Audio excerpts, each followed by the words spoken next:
everybody, and welcome to Waylander Gaming. This is Waylander here with Skanker, the old dynamic duo, shall we say, from back in the beginning days to now.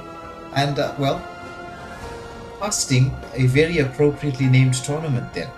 Origins. It is day number one, or rather group A, and we've got a Mauritian side called Olympia, who won the coin toss, opted to go for a first pick, and then against a new team, or at least rather new to the streaming set, but one that has proven themselves to be definite fan favorites with quite a lot of people, DBZ Warriors. So that's going to be the first game for the evening. It is a best of three, granted. We're also going to be heading off into the old school system. For those of you who know, you know. It's the coin toss followed by the lobby bans. So we're doing the lobby bans right now. Skanker is taking care of that, and then we're going to head off into our traditional banning phase, and into the game we will go. I'll have a poll up for you while all of this is taking place, and Skanker will be getting us through those the banning phase, so you can vote as to who you think's gonna win this very first, the opener for Origins. Well, bro, it's I just wanted to say, this was very fitting, but I mean, you took the words right out of my mouth. Very fitting, Origins, and we're back to our duo streaming or casting, shall we say. It's been a hectic season, bro. I'm not even going to lie about that. But hey, I mean, it's good. I mean, if we're busy, it's good for the community, right? Because everything that we do for the community. But the lobby bans are in. Olympia bans out the Hayabusa and Obsidia, and DBZ responded with the Florin and 1-1 ban. So I just quickly want to type out the bans, and then we can jump in to the first match of Origins. B, as far as we know, Florin 1-1 as well. Obsidia. So, we all know Obsidia is the new hero, and whenever new heroes get released, we don't get to see them all that often. But, what can we do? We will just, I would like to see what compositions are going to be pulled out. Well, we know DBZ, they're famous for their different compositions. They pick some heroes that are just not meta, and they make them work somehow, some way. But enough about that. Let's head into the actual banning phase to find out what's going on. And it's gotta be the name that you were trying to tell me how to not butcher. Me mine, banning out Marsha. Right, so viewers, if you want to troll me, right, I definitely, so they were in the verification stages, right, and I was like, no, I don't want to slaughter this name, and I went to go and join the Mauritian ladies, and I asked them. Well, even before I asked them, they already knew what I was going to ask them. So it's mine for Olympia, right? We do see DBZ banning out the Melissa. The question, right, is, and I'm going to ask this, right, DBZ is in a weird position, right? Because there is no footage, no content for Olympia. So it's difficult to prep for this team, especially if you don't know anyone from the team to go and check out the squad, right? But who said there are no shortcuts in life? Enough of that being said, Olympia could have gone and do their homework on DBZ. So let's see how that does play out. We do see Chip. It's been a minute since the Chip has been banned, but Chip gets banned out, and Belleric for the side of DBZ. As we will see Olympia getting that first pick because they did win the coin toss. That they have done their homework, banning out the Marsha. Anybody who's been watching the stream, they know how much DBZ Warriors love to pick up that Marsha. When it comes to Chip in the pro scene Make some noise for yours increasingly popular, especially with this changes in the map itself. But thorns remain. With that petals very, very fall. popular CC pick. CC's still a monster, I believe. Yeah, the only thing that happened with CC, right, is with regards to her skills casting, when she throws her yo-yos, it didn't show and reflect the splash damage as correctly as it should have. So they did fix that. The aiming system on her is still not what it should be, but I'm not going to say too much about it. But CC is definitely still a menace. But if we're going to talk about menaces, right, I'm going to talk about the Lancelot. Lancelot is currently the jungle that needs to get contested. Lancelot is definitely a pick or ban hero, as we all know what Lancelot can do. He's very, very clutch when it comes to chasing and catching those objectives. But we do see Super Lady picking up the Vexana, and Mimine going for that Carmilla. Super 17 picked up Sylvana. We've been seeing a lot of Sylvanas lately, bro, especially in ranked games.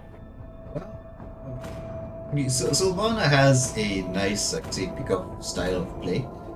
It's time to go to the Intermission. Your team is fun. Well, yet to be determined. So we'll have to wait to see how how performance is going to be in this match and in others before we can say for certain what we think. Like in terms of this, because to be honest, right, I don't really see how Sylvana works in a 5-man system. I mean, if she can get that jump up and that stun and pull you into the circle, especially jumping onto the back line, you could work with her. But yeah, look, I mean, Sylvana, each to their own, is a pesky hero to play against. As we do see, Angel does pick up the Lilia. She does a lot of burst damage, especially with her mage Bubbles. I'm just going to call it Bubbles because if I'm going to use the other word, it's just going to sound so wrong. Angel balls. Based on the name. Welcome to the land of God! Olympia going with that old school Carmilla Vexana combo. Hanabi, It is, for those of you who don't know, a combination that does the most amount of damage. My pleasure. When Your it's team Carmilla is being picking. picked up, Vexana is the hero that for damage output pairs the best. Shadow locking onto a Karina. It's been quite a while since I've seen a Karina in the 5-man scene. Yeah, bro, Karina is not an A tier or B tier jungler anymore. Yeah, it's difficult to place her. Look, she's still a good hero. She's not great. She's just good. But I don't want to sound very negative when it comes to her. But listen, chat, if you're wondering why we are here in a normal custom lobby, it is quite fitting. If you look at the name, it's Origins. And how did we as Waylander Gaming start? Obviously, it was with me and Way. And yeah, custom lobbies. So we thought, you know what, let's go back to our origins and let's play it out that way. That's the short and sweet version of it. But unfortunately, the tournament lobby has been fully booked out from Moonton, and we were not granted for Origins, the tournament lobby. But nonetheless, without further ado, we are into the first matchup: Olympia versus DPZ. All troops Yeah, so deployed. for those of you tuning in at home, you see tournaments in Mobile Legends is the fastest growing mobile game in the world. There's only a certain number of tournaments that can be registered to get a tournament lobby. So this tournament was decided upon by the organizers a little bit late in the year, so it was beyond the time of applications. Like applications closed. But anyway, into the game we go. Carmilla just doing that scouting out. It's going to be the new play style for roamers right now. They're going to have to be supplying quite a decent amount of vision. Oh, there's a combination play coming out from the Vexana onto the Lancelot, just ensuring that Karina can get that first little. So the first minor contest of the game goes the way of Olympia. To see how this is going to play out, especially going into team fights. Right, because Vexana, bro, she has been buffed, and this lady, Vexana, she is something else to deal with. you'll see what I mean a bit later on into this match, as we do see Vegeta just tries to get that Vexana away. However, the first turtle of this match will be up in the next 30 seconds. First objective for the chase.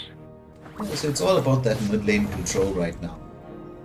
Having a Lance on your side also makes it quite easy to secure objectives, as well as an Akai, if you think about it. These are two of the heroes that are best suited towards securing objectives. I'm gonna poke damage here onto Akai. He's gonna have to retreat. Oh, he's taking a lot of damage. Oh, we see the follow-up. It's gonna be first blood going the way of Lilia. But forgetting how much damage comes out from that mini little mage there. She really does hurt. She does hurt, bro. I mean, the last season did a very beautiful, especially with that emergency patch update. Lilia, it's weird. Not a lot of people are picking her up though.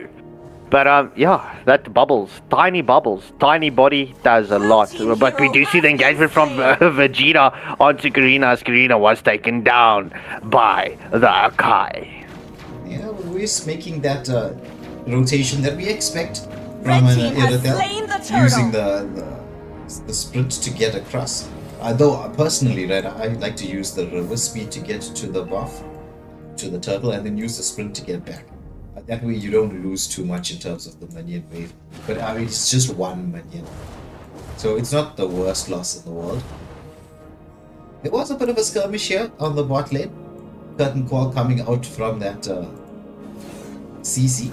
Manages to stay alive and retreat, but yeah, just continuing in here. But do you really want to go in onto a Lilia? That's not really what you want. There is a pause.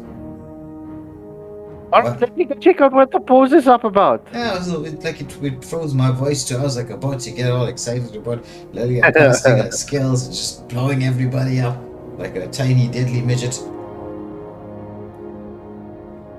Let me just quickly get this admin sorted out. Yeah, Olympia pause spikes. Ooh. Well, unfortunately, right, these things are going to happen, especially if you're playing all the way from Mauritius. And for those of you who know about Mauritius and their internet problems, Mauritius used to have one of the most active and vibrant Mobile Legends communities from the southern African bloc. It was excellent. Excellent. Red team but hero they do has manage to been take down. It's a Blue team 1 hero for has 1 been exchange. We slain. can 1 for 2 exchange, but kill. Karina goes into the Double mix. kill. Shadow with the double, as well as another double in response there in the bot lane. So kills are plenty on both sides, but DBZ Warriors in the lead. Yeah, indeed so. So 3.5 minute mark, we do see Z Warriors has that 4 kill advantage, as well as a whopping 2.1. Make that 2.2. Oh my word! It's a 2k gold lead. Oh, look at that from the Aeropel. She pops the ult, goes in there. The Aegis comes out from the Hanabi Octavia Law, staying alive and safe. But there's action aplenty all across the map. There was a bit of a potential wave cut coming in here. CC throws out that yo-yo of hers, wants to do a little bit of damage. Karina just trying to pull the cap off, but then it's going to be Sylvana goes into the mix, but she dashes away by the heavy spin. They're trying to lock this Karina down, but she's being a true assassin. She walks it all off. But we do see the engagement in the top lane continues as we do see the Eternal God coming in from the Vexana, not being able to secure the Lilia. But we do see the Cursed Blood does land onto 2, but Erythal does finish off the Kami. That is currently all, but Vegeta coming in onto the backline, trying to secure Vexana here and lock her under the turret. Will we see Lancelot coming in? And yes, sir! Trunks gets that kill onto Vexana. So, all in all, that was a 3-4-0 exchange. Yeah, with that, they Red can team has slain the secure turtle. that second turtle of the game. So, DBZ Warriors, slowly but surely piling on the pressure, building up that 4.5k gold lead. But as of yet, there is no major map control. Engagement here. A little bit out to the Sylvana, but she's really dishing out the damage. Oh, she jumps in. This time around, she does trap up Shadow on the curtain call, landing only onto one. Akai with a heavy spin, just dancing around there, pushing the CC back underneath the turret. But CT, with this Vexana Super Lady very, very close by. Do they really want to go in onto these two? I don't think that's going to be the wisest option. So it's just wave cut and move. Go for a bit of a jungle invade. Camilla is in there, does have the cursed blood available once more. Gets poked out, has to force that vengeance. Oh, Lance missed that dash, so he's not going to be able to use that to continue that fight. But Lilia doing what Lilia does best. Look at the amount of pressure. Look at the amount of damage. Oh my goodness. Does Lilia solo? No. Yeah, but Lance, he's going in. He goes in. My goodness. He gets the kill onto 2 with the double underneath the turret. And this should be mid lane turret as well. Blue team hero has been slain. Yeah, Z Warriors is currently holding Olympia hostage, bro. I'm not gonna lie. I mean, you do see that happening in the top lane and in the bot lane. So it's looking very dire for Olympia. And Solar for Day, just to answer your question, right? It's a pause for Mauritius, not for SA, alright? Not every country is like Nigeria. Solar for Day, not every country is like Nigeria.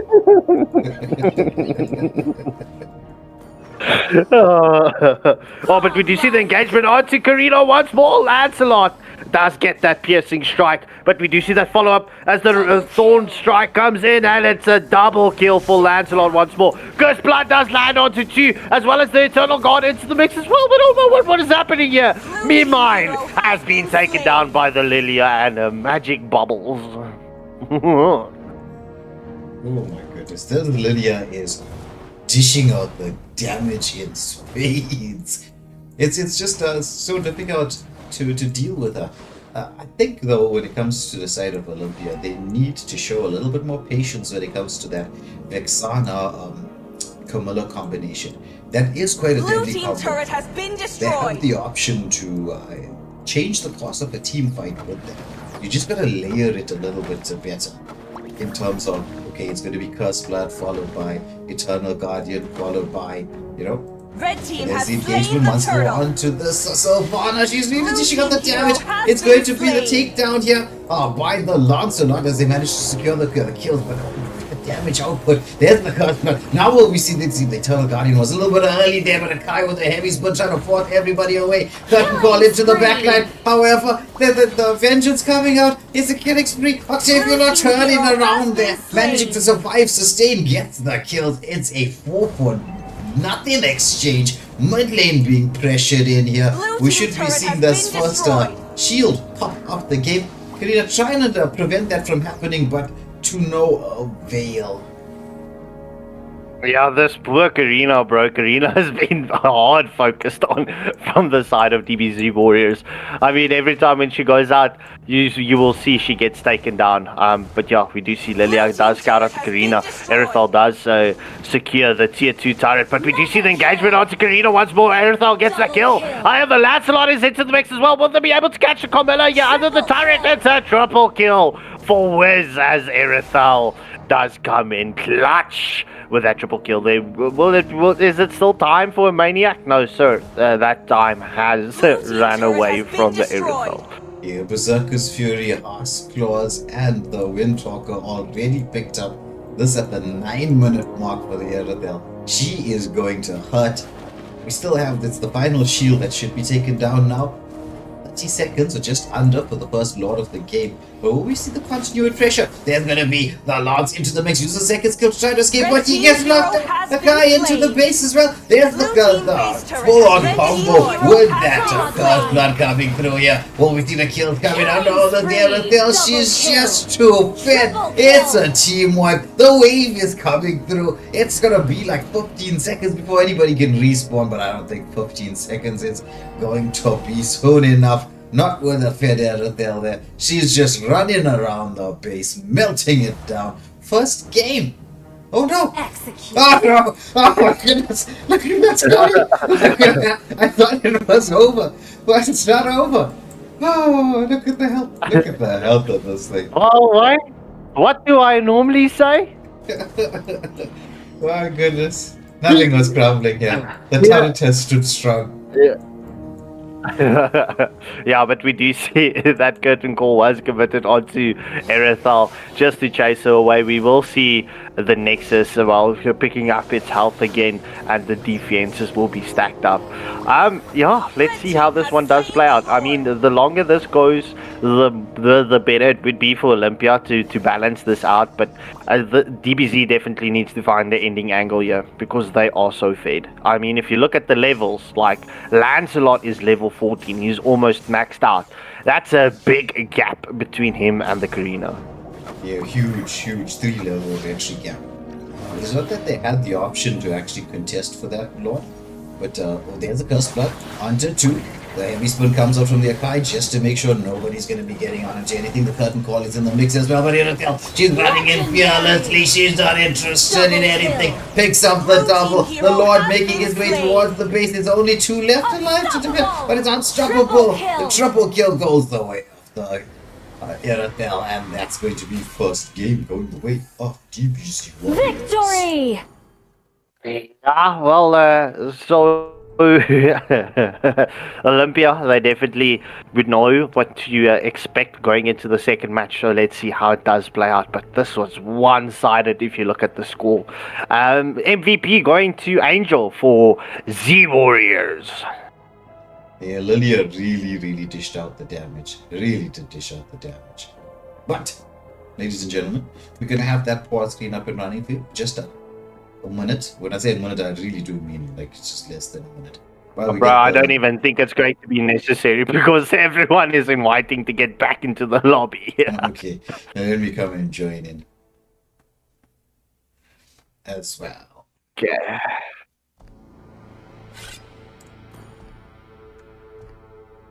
Move myself up.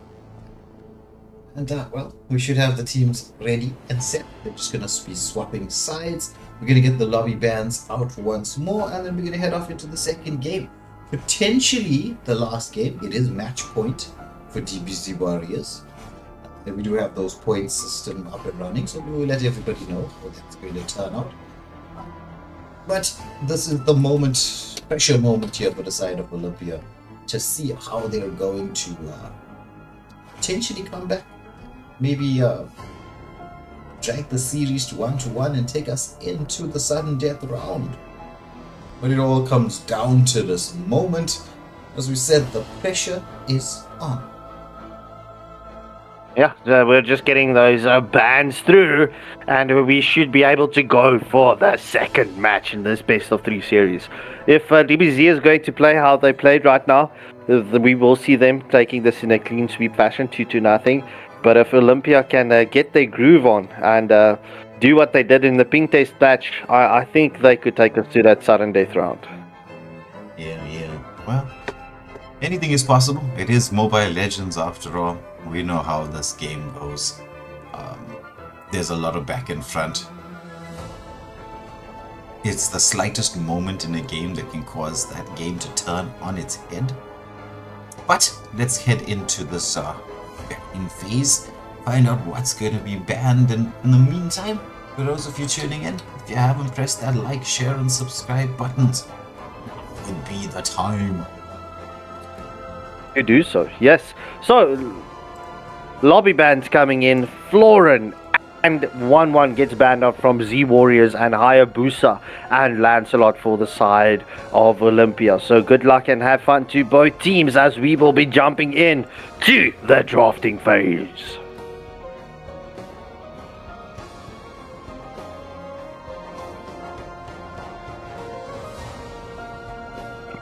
Is everyone ready? Here they are. So, first draft ban coming in for the side of DBZ Warriors. Super 17 with that first ban.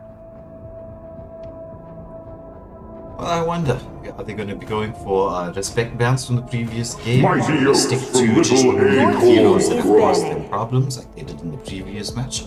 Beleric was one of the bans for DBZ Warriors, so they stick to their guns. If it ain't broken, don't fix it. Fix it. Yes, sir. So very curious to see what Olympia is going to ban out next, right? because obviously they don't want to allow DBZ Warriors to pick up those combos that they did. Oh, we do see the Granger getting banned out. So there would be potential then for... it's difficult because I've never seen a Z Warriors play with a Granger before. Well, maybe, I mean, Granger is not like the most difficult hero to play. Fun is all that matters.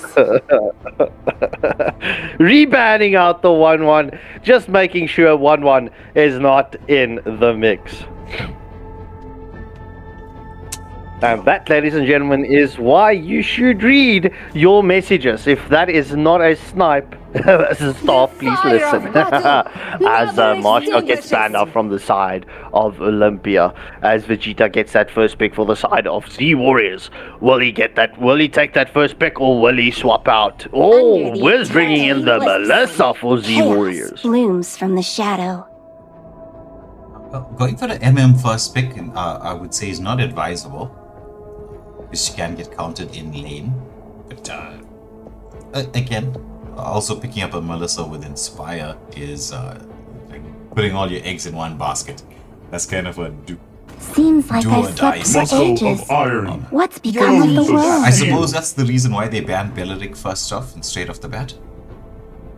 Yeah, it makes sense if you look at it. Right, so we do see Kagura gets picked up and the Gatagacha for the side of Olympia. But Z Warriors responds with the Camilla and YSS picks. YSS is also one of those heroes that's, even though he did get nerfed on his HP, if he's online early on, it's difficult to play against the YSS. If you don't have the correct heroes to play against them, he comes in clutch. So yeah, YSS into the mix. We will see that Mountain Shocker getting deployed quite often. My mission is to protect lives. YSS, what keeps him there is the revamp to his ultimate. The mobility, put a stun and bit of damage, but mainly it is that global vision. I mean, let's think about it, right? How do you counter global vision? You don't. You don't. You don't. It's like you can set up for a gank, you can have a server. And it's not like the cooldown on that skill is very long. No, it's not, bro. Yeah, Sylvana being respected by the side of Olympia, not wanting the Sylvana into that play up. So yeah, the only time when you will see a Sylvana in a ban is when it's a respect ban.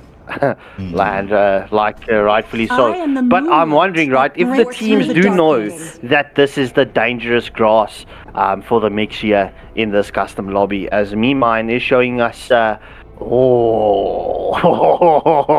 pick up the Angela. Please pick up the Angela. Angela, right now, this little puppet girl, she's deadly, bro. She is deadly. Yeah. You can pretty much spam that hard guard, because it's in the early stages of the match, it's every 20 seconds, but it does come down to 15 seconds later into the game. But yeah, it's Angela's annoying, and especially with this lineup that Olympia has, Gatagacha, Hylos, why not bring in Angela? It seems like it's going to be a Hylos jungle. There's no time to chit-chat. Some noise for yours truly. Yeah, Hylos jungle, not something you very often get to see, but well, if you're gonna pick up Hylos jungle and then you throw an Angela on top, right, with a Gato as well and the Angela, all they need is just one more hero to seal the deal. Maybe go for a Ruby gold lane and say, right, kill us now. Popple and Koopa are the best partners in the world! Tiara, what's wrong with you, bro? What is wrong with you? Yeah, so final pick for Olympia will be the Pupil and Koopa. So this does settle the second match's draft. Will DBZ or Z Warriors take this in a clean sweep fashion, or will Olympia take us into that sudden death round? Get your votes in. Hit that like, share, and subscribe button. Like Tiara said, what is your excuse? Well, into the game we go. Just waiting for the players to load into the screen, and Could this be match point or game point for the side of DBZ Warriors? Will we see Olympia not falling? Welcome to Mobile Legends! Taking us into the third game. As we saw, it is the dangerous 5 grass seconds till the enemy setup. reaches the battlefield. So, as I'm sure Smash everybody them. is getting used to this system here All from the troops ranking. deployed. We are in dangerous grass, so lots and lots of deadly spots to camp out. But I'm just looking at the matchups here, right? You've got a very, very early game comp from the side of Olympia. Can they utilize this, though? That's the big question. A lot of it's going to come down to whether Gato can get those rotations across quick enough. I know Vegeta picked up that God. God is pretty decent at dealing with tanks, but he's got to be able to land the skills. Yeah, bro. Gord is a good hero, but it's not that often that you see him in the 5-man scene. Oh, but we do see the play coming on here, right at the litho. We do see the Petrify onto Shadow. Will the Hylos get taken down? No, Angela comes in clutch and heals the Hylos. And ding, ding, ding, ding, we've got a pause screen. Yeah, that's the power of the Angela. I mean, Hylos was like literally 1 hit away from dying. Managed to secure the objective, and then with the Angela close by, we don't expect to have to even recall. Should be able to just be healed back up and then continue with the jungling and the farming. So both teams right now are rotating towards the gold lane side, leaving the XP laners to battle it out.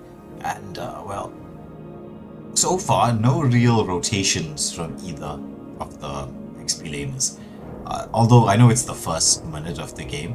But when I say no rotations, I'm talking about those, the small movements just to go check on little camps and just to scout out where the enemy is, put a bit of pressure maybe in the mid lane, making rotations across.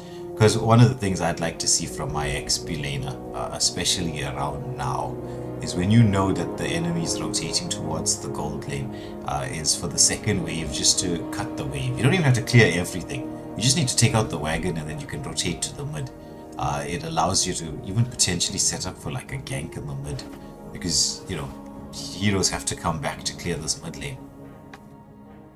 Yeah, agreed. But bro, we are back into this match. It's just past the 1 minute mark. We do see DBZ has that 400 gold lead, but we do see the Molina was committed. Oh, well, listen to me. The Tweedle doll from Melissa was committed.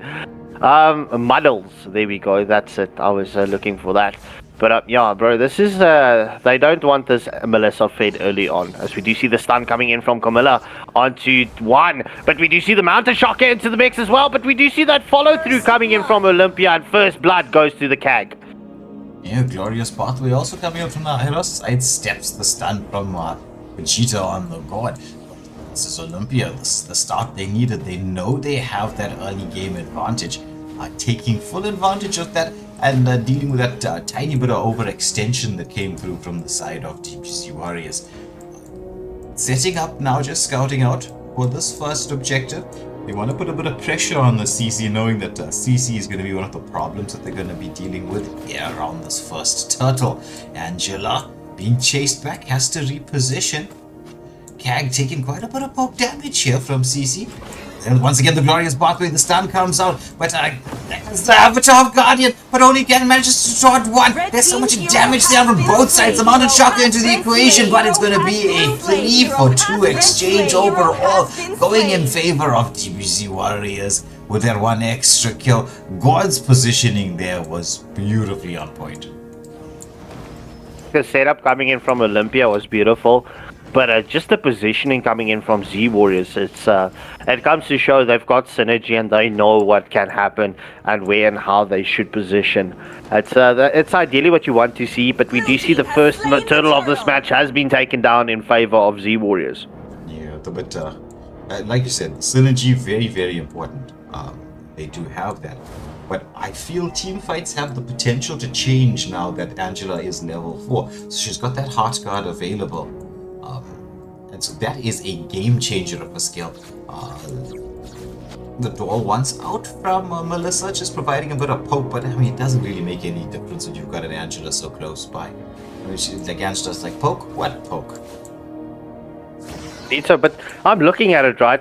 The Pupil and Koopa is not a good pick against the Melissa for the reason, I will share that reasoning now. As we do see the Glorious Pathway has been committed from the Hylos. Hard Guard is onto Hylos. We do see the Cursed Blood does land onto 3, but there's a follow-up response coming in from Z Warriors. There's currently a 2-for-1 exchange. They're going for the chase onto the Kagura, as well as we do see Muddles coming into the mix. Does do some poke damage, but right. Pupil and Koopa against the Melissa. As soon as what's the dog's name? Is it Koopa or is it Pupil? Okay, so as soon as the Koopa is out and Pupil uses the Koopa defensively, that does grant the Melissa that extra range to hit onto Muddles. Yeah, exactly. Melissa is one of the counters to Pupil and Koopa. But we got to see there, I will say as much, Reese with that Cursed Blood beautifully timed, but now being engaged upon, God, with that Mystic Gush, manages to get a kill in return. So it's a 1-for-1 and it's jungle for roam. So DBZ Warriors would definitely feel the better of that in that position. Once more, the stun coming out from the God as pressure being placed here on the top lane. Will we see YSS put pressure on the mid? No, he opts to go back to clear his jungle, wants to continue getting those retry advantages as we're heading into the time for the second title of the match. Tiara, if you want to say, told you to get autocorrect fixed, I don't want to tell you or lie to you. It's not Nikia, it's Nokia. It's with an O and not an I. But nonetheless, we do see a mega kill coming in from the board onto Pupil and Koopa. Oh, bro, this is devastating. Coming in. I mean, we will see this engagement does play out. But just to add, right, the YSS did invade the jungle of Olympia. As we do see the Mountain Shock into the mix. It does land onto the Kagura, but Gacha jumps in for the defs. Yeah, just trying to, the CC just trying to zone everyone away from this second turtle of this match. Here the Hard Guard coming onto the Hylos, commits the Glorious Pathway, but the curtain call onto 2. YSS manages to get the objective. Out of Guardian slightly off the mark, but the Vengeance keeping the Gato alive. However, CC with that yo-yo. Have you seen a toy be more deadly in anyone's hands? As they're continuing with the fight, the Cursed Blood comes into the mix. It's a 4-for-0 exchange. And with this, we should see some turrets start to fall. CC taking advantage of this. God's gonna push in the mid lane. And hopefully with the waves coming through, I don't know, will they be able to achieve this mid lane turret? The team is not here, so I think a no on that front. Done up onto Hylos as that Mystic Gush comes in and finishes him off, right? But what I've been picking up, right, Olympia, as soon as they see the Z Warriors, the front line, they literally full on engage onto the front line, and they completely disregard the Melissa and the Gourd. That's where the main damage is coming from. Mountain Shocker, just at least the first part of it, just to supply the vision, and the stun coming up, but Kagura is a slippery customer. YSS now going to put some pressure here on the mid lane. Kag wants to go in for the defense, but Camilla doing the zoning. God is there as well. Hylos close by. We should see the lock onto the turret. They managed to secure that nice distraction from the Camilla. Stun comes out from God. Double stun in there from the Camilla. And pressure being placed here on the mid lane. Just creating space for the two side laners to push and push some more. Yeah, well, we do see literally it's top lane, mid lane, and bot lane getting pushed in at exactly the same time. It's just the two tier 2 turrets still left. We do see Muddles gets committed under the tier 3 turret onto Pupil and Koopa, but no follow-up just yet as Pupil is able to escape. There we go. That's the second tier 2 turret taken down. We want to see Z Warriors getting this holy shields down as we do see Muddles is into the mix. And the top Guardian does land onto 3. The Glorious Pathway with a follow-up. Gacha doing a proper job, but Gord comes in with his Mystic Gush as he takes down. It's a 2-for-2 exchange. Yeah, well, I would say the timing of that fight not the best for the DBZ Warriors. It was the third turtle being up and 5 seconds to turn to Lord. I would have thought that they would have retreated from this particular position and went for that major objective, which is the Lord. But, you know, I suppose they said to themselves, look, we've got the bit between our teeth. We have the option to get maybe a couple of more pickups and then comfortably secure this objective, but it didn't really play out in their favor. Though I will say, right, I'm not sure how Olympia can actually contest for this. Especially not with that pressure that's onto their turrets. Yeah, I mean, but you see the engagement does continue. The Cursed Blood does land onto 2, but the Hard God has been committed onto the Hylos Glorious Pathway into the mix as well. We do see Muddles getting committed, but the Sky Piercer strikes from God as God picks up a double kill. Positioning from God very much on point. Cat goes in but gets melted. It's going to be just 2 players alive. Popo and Koopa will be there to be able to try to defend Melissa with the models all once more, but the mistake, gosh, it's going to be the Drop Guardian does catch on to 3, and they do manage to get that Melissa down. The fight continues, however, YSS gets the kill in return. It's this Hylos into the mix, he stuns up the Camilla. It's going to be a Hylos versus the world, Hylos versus 3. The Lord battling down here. He just needs to create enough time for his team to come back. Yeah, that Angela especially, you need her for the survivability. But without the Melissa, can they end this? I don't think so. God has other ideas. He has engagement to YSS, but oh my goodness. Super Lady takes down the YSS, while Super 17 gets the mid lane turret on the opposite side. I mean, the clutch defense coming in here from Olympia, bro. I honestly thought that was going to be an ending seed for Z Warriors, but yeah, it seems like we will go to the next objective for an extension. But yeah, I mean, as soon as you see the Melissa getting taken down, I mean, that does open the entire world for Olympia. Because Melissa is doing the damage, allowing the Gord's Sky Piercer to come and proc. So yeah, I mean, Gord has 80 stacks on his Sky Piercer. So they just want that damage to be done to get that execute item to come and proc. Yeah, 80 stacks, so fully stacked on the God. And he's going to be hoping to get a nice combo going, especially once the Cursed Blood lands. Lots of pressure being placed. God throws out that stun of his. Doesn't really land. Gatto into the mix there. Taking a lot of damage. Has to pop the Vengeance. Kang trying to get into the backline, but the repositioning is good. YSS, God, Melissa all into the mix here in the backline. They're waiting for a wave. God doesn't manage to land that stun. There's the Avatar of Guardian. Only catches onto 1, but the turnaround is here. Melissa's dishing out the damage. God with a mystic gush. However, the hard gun comes out onto the Hylos, but it's not enough to keep him alive. It's a 3-for-nothing exchange. There is a couple of minions close by. YSS and Melissa dish out the damage. It's a double. They managed to take down one. The Angela, Kagura running into the base, but the lock is on, and that's game, set, match, going the way of DBC Warriors. This was quick matches, bro. I mean, we're way ahead of our schedule. But nonetheless, Z Warriors definitely doing a good job. Gord, Vegeta picking up the MVP for the side of Z Warriors, 15-0-5. And Super Lady gets an MVP for the side of Olympia with that Kagura, 4-2-3. Yeah, and with that, ladies and gentlemen, we'll just have a pause going while we get the next game set and ready for you. It's going to be a couple of fan favorite teams, shall we say.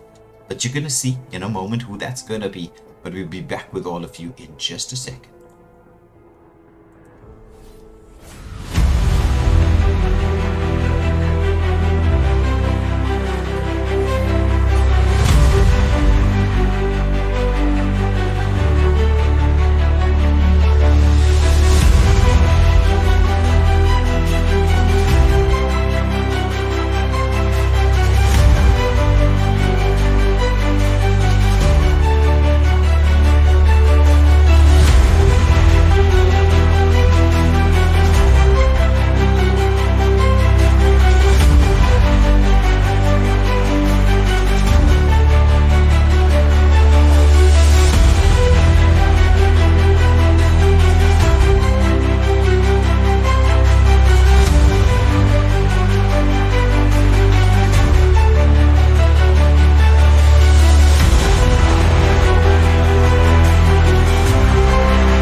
welcome back to the stream. We're into the second matchup of the evening from Group A. It's going to be Immortal Order's B team, right? What is it called? Immortal Order Paidion? Paidion. Paidion. Is that an It's English word? Greek for... No, it's Greek for the young ones. Oh, the young ones. Or infants, yeah. So the Immortal Order babies up against... Well, I think this was previously NWO Kenya with the name change to Dime Dozen. But there's only 5 of them there, so it's not exactly a dozen. So it's not even half a dozen, but I'm sure there's more than a dozen players in their squad. But Dime Dozen up against Immortal Order Paidion. Get your votes in. I think most of the votes going the way of Immortal Order at this moment in time. But we'd like to hear from you who you think's gonna win. My question, Shunzi, why didn't you guys just go with Paddy 1? Pad 1. Buddy one, okay. My buddy one. No, because the thing is, the whole idea of Immortal Order is based off Greeks. So, Paidion is like the perfect name for a little squad, a small team. Because it fits with the Greek theme. Let me correct Shrinzi's history here. Immortal Order is not based on Greek.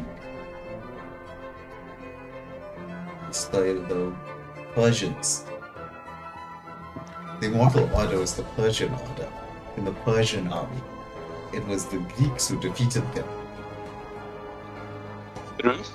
Both in the Battle of Thermopylae and later again with Alexander the Great and the Macedonian army. That was the one that actually destroyed for good. Yeah, but we switched it over and turned it Greek. Because, weirdly enough, I'm the reason why I got the Immortal Order was due to 2 facts. So, because I'm in love with Greek mythology, me and Angelic, we love the Greek mythology. And the whole idea behind Immortal Order is we were a bikers rally, and there was this bikers gang called the Immortal Guardians. And I'm like, ooh, that sounds cool. Yes. It does. So when we created our game squad name, we were like, okay, let me think about it. I was like, bro, this sounds cool. So we wanted to go with Immortal Guardians. But it's too many characters. Not enough space. So I was like, okay, what sounds similar? I'm like, oh, Immortal Guardians from the Persians and Greeks. I'm like, I love Greek, so I know it. And boom, here we are. Yeah.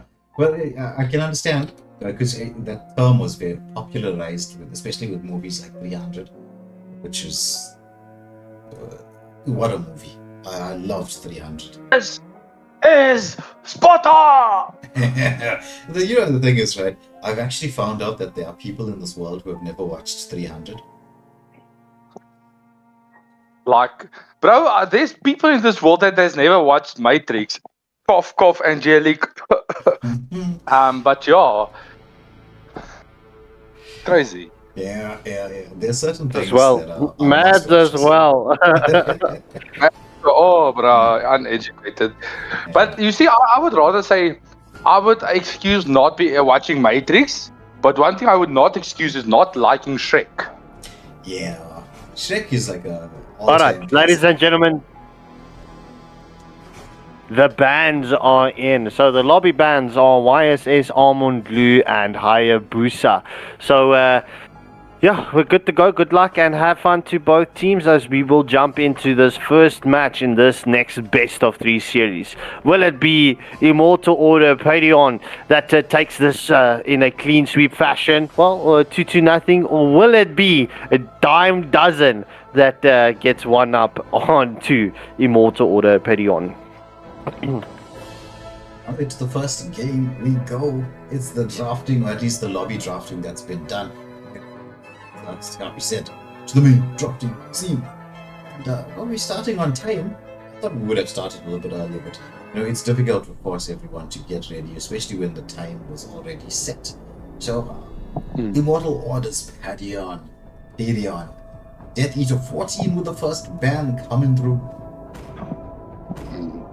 Like, I'm going to be honest, like, I kind of scared them, so I think there's going to be a few of the different bans, Badang being the first ban of Padion. So, I mean, Badang is still very good. I mean, he's going to mid, you must enjoy him while you can. Mid-season, he's going to receive a massive nerf. Yeah. May the blood of my enemies flow from my spear. Right. Have you seen the new hero? Oh, Sora. Yeah, Sora is going to be fun. Thorns remain. Like, just the ability to switch between damage and tank. Like, you can play him on the roam, go full tank, and then suddenly, boom, the burst, damage, dead. Mental. The hero is mental. Literally, it's going to be mental. That, I think, is... I mean, I know Obsidia is quite strong, but this hero, when it's released, if it's going to be the way it is on the advanced server, that's an auto ban. Like a perma ban. And I don't know what they were thinking exactly. Castle, tiny friend. But going on the theme of thinking, however, right, we've got the Lancelot being banned out, which everybody knows, right? Lance is still very, very strong, so you don't want to leave that open. But what was the idea with the Grok Mincy being banned out? So, Mincy? I think the Mincy was to maybe preemptively go for the Lance pick, but the Grok is just a nuisance. I mean, he is so annoying if you can play him, and we've got 2 Grok players in the side of Padion. Okay, so homework definitely being done there. Well, Grok has, you know, that wall, if you think about it, right? It could be in the early game and certain parts of the game very game changing, because you have the ability to alter wave timings. Come and join. No, the thing is, what makes it so strong is the fact that you can actually, if you double wave freeze on 10 seconds and on a minute and 40 seconds, you will have level 4, your enemies won't have, and then it's a free turtle objective. So, I mean, the ability to outplay your enemy team with a Grok is just mental. Yeah. Though we haven't really been seen that be used properly. Because I'm sure the timing of it, I know you did give the timings, right? But the Mighty oaks from little acorns grow. Muscle of iron. Bones of steel. Coming out here from Immortal Order. Okay, Xavier, as I always maintain, late game mage, he needs a little bit of time to come online, right? But the Gatto Belleric combo is a very, very strong one. However, here's my question. Would you pick up a Gatto and Belleric into a Lunox specifically? Light me up and watch Like, the thing is, Agato, yes. Agato fares very well against the Lunox, because the more she damages, the more he heals, so that's not bad. But I mean, picking up Gatto Belleric into a Lunox Carmilla, it's a bit iffy. The thing is, if they get the ult set, they will win the fight. But if they don't get the double ult combo, then it's going to be a complete coin flip for dozen dimes. Yeah, exactly. Especially when you throw in this Xbox with the Carmilla, because that cursed blood. that Experience lasted the combo euphony is of suffering. absolutely devastating. That's kind of crazy. So, the Joy ban, interesting. After the skin was released for Joy, I've just been seeing Joy's left, right, and center, and Joy's kind of scary if you don't have the correct answer for her. Balric, of course, being the answer. The Granger also being banned out. I don't know if Granger would be ban-worthy, though. Well, I think Lots loaded and ready to bring the heat. They need to have these skill damage marksmen instead of attack speed marksmen. Granger is one of the strongest when it comes to that skill damage. So, as you can see, enough for Dime Dozen going for that Pain pick. is the So proof he that I'm knows still that alive. Belleric is going to be an issue for him. So he Need might no as protection. well get something ready. But there's Basha along with the Brody. You've got the range damage coming in from Xavier and Brody. You've got an absolute front line, like a tank. Like this is like a wall of tanks. This is the Immortal Order. Belleric, Gatto, and Basha into the mix. But a lot of true damage is there on the side of Dime Dozen. Now with the alpha pick in the equation. Yeah. Because you have Alpha Pick, you have the Xbox with the true damage, and Lunox that melts the tank. So they've got a very anti-tank lineup. But the thing is, it's very sustained true damage. So it is damage over time, but not per se burst. So if they can keep Xavier and Brody safe and fed, it will be game over. But the frontliners will, I think, in a major 5v5 fight, it will be a triple kill for Diamond Dozen almost every time. Agreed. But I know the team fights are, if you look at the composition, right, you've got a team fight set up from the side of Immortal Order, your Padion. It's gone for the counter engage with a bit of team fight as well. However, if we think about it, right, team fights generally happen around the major objectives, your turtles, your lords. There's a large amount of time in the game in between those moments. So when it comes to that moments in between one big team fight and the next, and even though Dime doesn't have this counter composition on their side, you look at the rotation speed that can happen from the side of Immortal Order for those in between moments before one team fight and the next. You've got a Barsha really quick. You've got Gasso, who's got a massive range on his ultimate. Beleric, tank, but not exactly the slowest of rotators. Welcome Because he has to that Mobile movement speed Legends. boost. Yeah, it's not as slow Till as, the but enemy reaches the battlefield. Not the Smash quickest them. either. but relatively slow. But then you have the Brody and the Xavier again also with long range.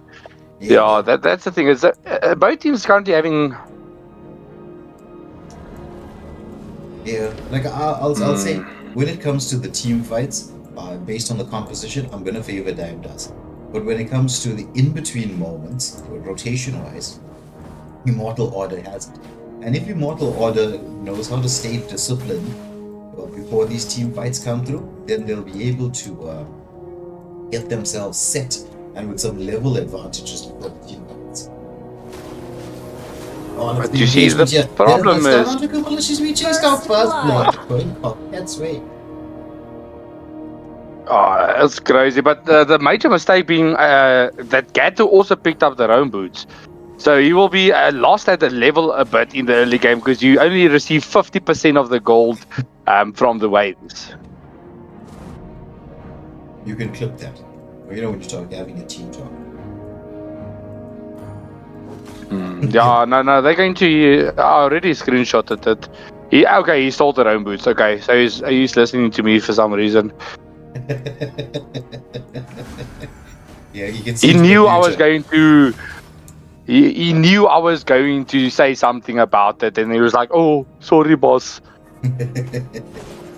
Oh, there's the engagement of the Brody. The Spirit of Alpha comes up. Brody repositions that. He's second skill. Oh my goodness. That was courageous. And he set up for his team. That was very courageous. Would you have went back in there, Shorzy? Would you have went back in there? Be honest. For what? Using second skill for what? Like, he was already out of the fight, bro. Like, oh, crazy. So, Bad Vibe saying that Clint here is his mentor. Red team has Interesting, we slain the like to see turtle. what happens there. The Spirit of Alpha dragging that Beleric back. It's Xbox, lands that last insanity, he does catch up to the Beleric, he takes it very low. The follow-up engagement, Rock Triads comes up, but it's not enough, as it's gonna be a quick fire. 2 kills on the board here. Well, 2 kills extra going the way of Dime Dozen. They are setting up here for something in the bot lane. We'll get a nice taunt onto the Xbox. He's gonna put out a little bit of damage here, throws out that second skill. He's dishing it out, trying to get that overheat built up on the Gato, but Gato manages to reposition. Alpha is in the mix as well. Are they gonna go for an invade? Or are they waiting just for the Gato to show his face? They want the tanks. They're greedy for the tanks. I mean, there's a stun coming out from Camilla, but Balric, a tanky boy. It's currently a 4v3 in the bot lane. But Brody, I'm loving the positioning there, just keeping himself safe. But there's a flicker coming out from Lunox, and he will be taken down. Not even it was a flick of ultimate. So that was a beautiful engagement, overstepping in the lane, and he got punished. Yeah, that's the thing with the Lunox, right? That dark ultimate of hers, it really does eat up your health bar. Yeah, I mean, it's very tough to go against that. But yeah, currently it's back and forth matchup, but there's engagement. Bro, this beastie is getting deleted. Cursed Blood onto 3, Wrath of Drive, not doing enough. Petrify into the mix. This is a double kill, but Coquette is in there with a beautiful ult, but he oversteps. He will get punished by a noob, as that's a 3-for-0 exchange in the hands of Diamond Dozens.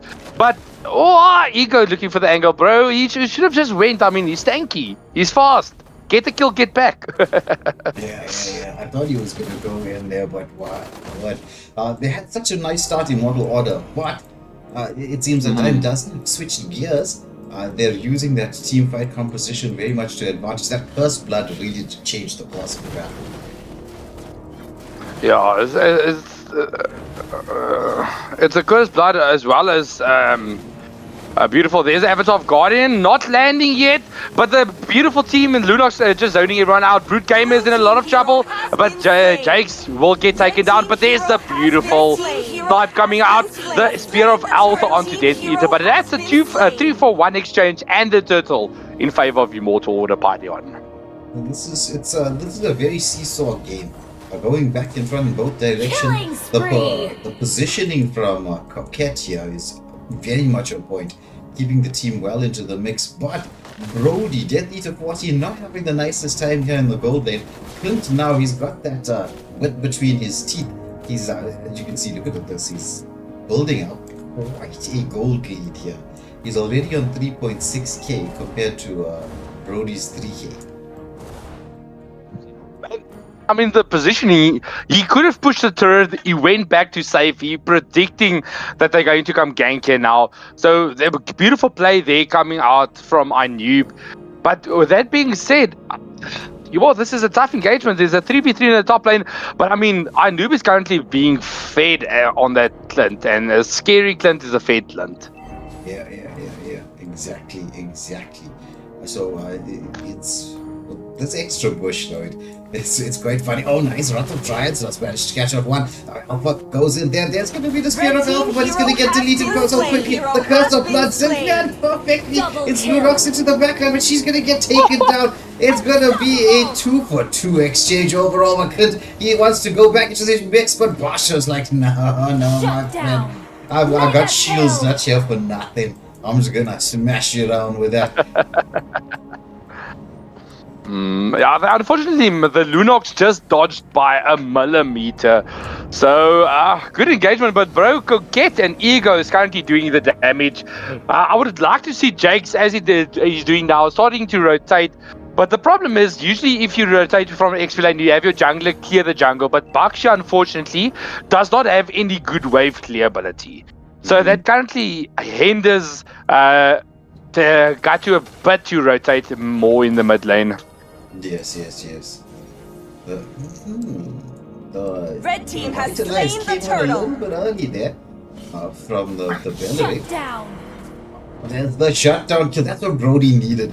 He really needed to get that little bit of extra gold. He manages to get a shutdown onto the Lunox on the top lane, but the turtle did go the way of Dime Dozen. They're on the hunt for this Brody. He's overstayed. He's stuck. The engagement is here. He's gonna. Oh, he flickers out. He flickers on the rose gold meteor. Saved his life. Between the rose gold and Coquette, but bro, why are you running back? Death! No, bro, there's the Cursed Blood onto Coquette. Coquette will be the next one to fall. Avatar of Guardian into the Wrath of Drive will get up a follow-up kill, but there's a lot of danger. The last sanity is there. Brody, for some reason, goes, but there's also a flicker that comes out from Brute Gamer. Oh, bro, why was Brody still there? Death should have fallen back months ago.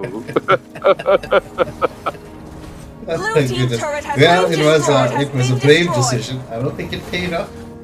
So he wants to try to get something done onto this X-Borg, but the frog armor is back. Lost insanity once more. This X-Borg is he's getting fed. And let's see what he's building towards. So he's already got the War Axe, he's already got the Mortality. He's building towards the Axe one. Ice Queens. Yeah.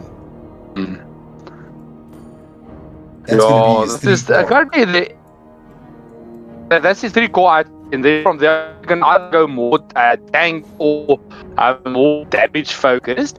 On the XP line, say you just go then brute force breastplate and maybe antique Kiras, because there's a lot of magic damage on the side of Immortal. There are 4 magic damage. Yes. Oh, Curse Blood, but the flicker comes out there from Coquette just to reposition. Belleric getting poked out here.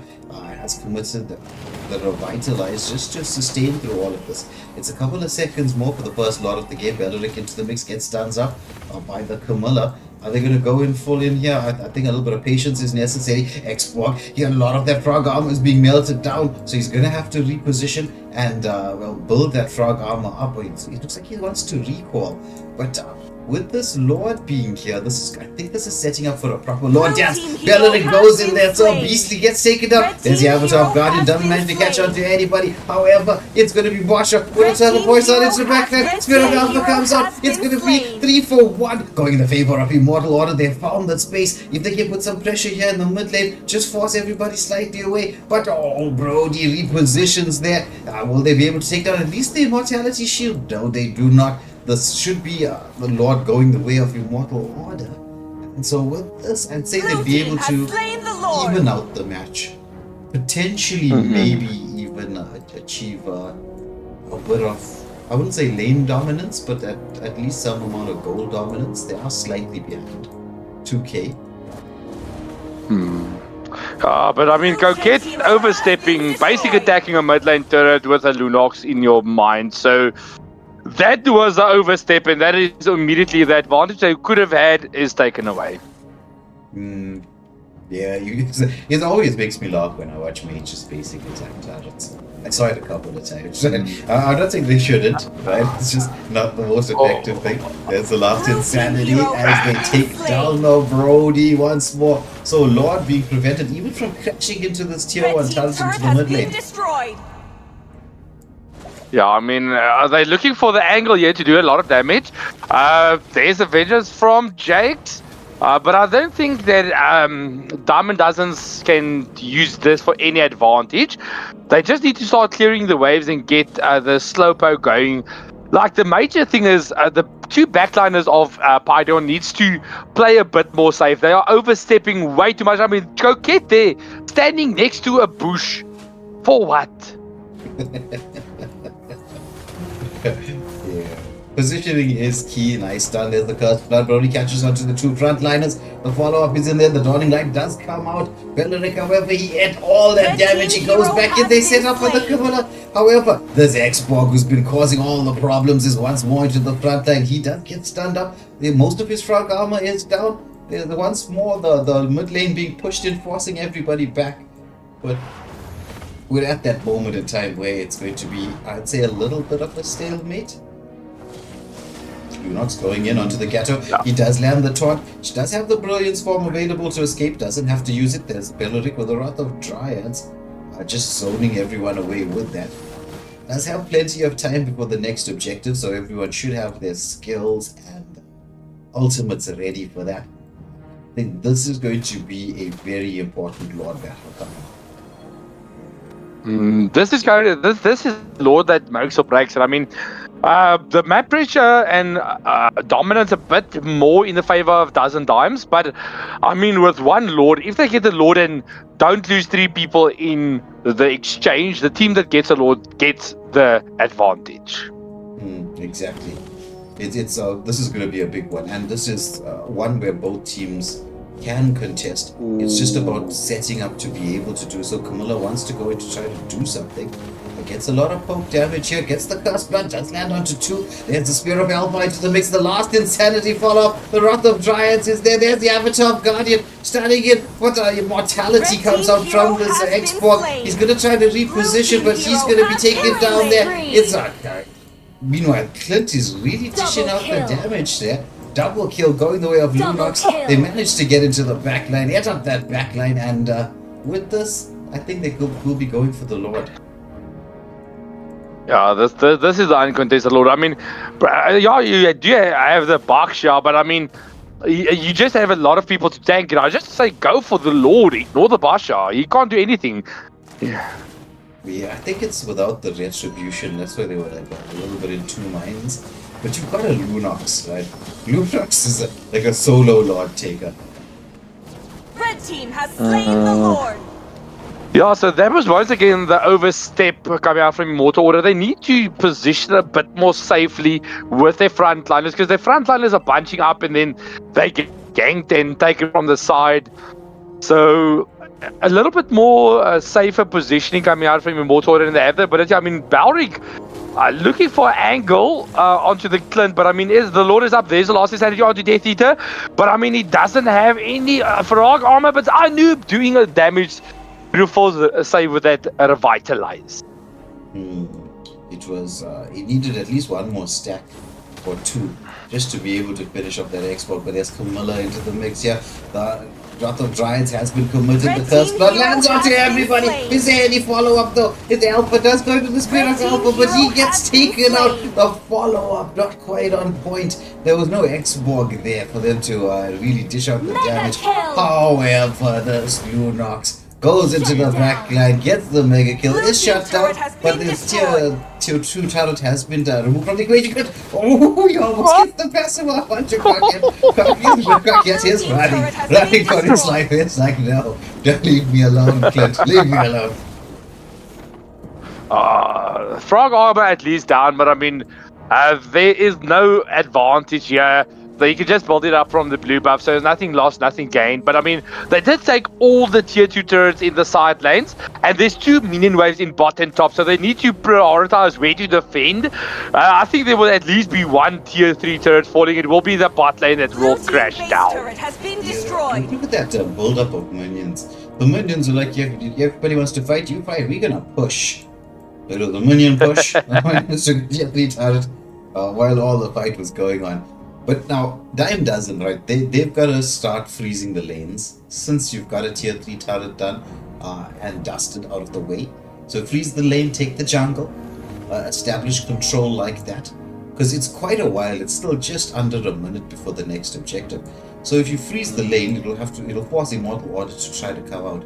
And then Immortal Order will have to come out in a 5-man situation. You won't really have the option to split up.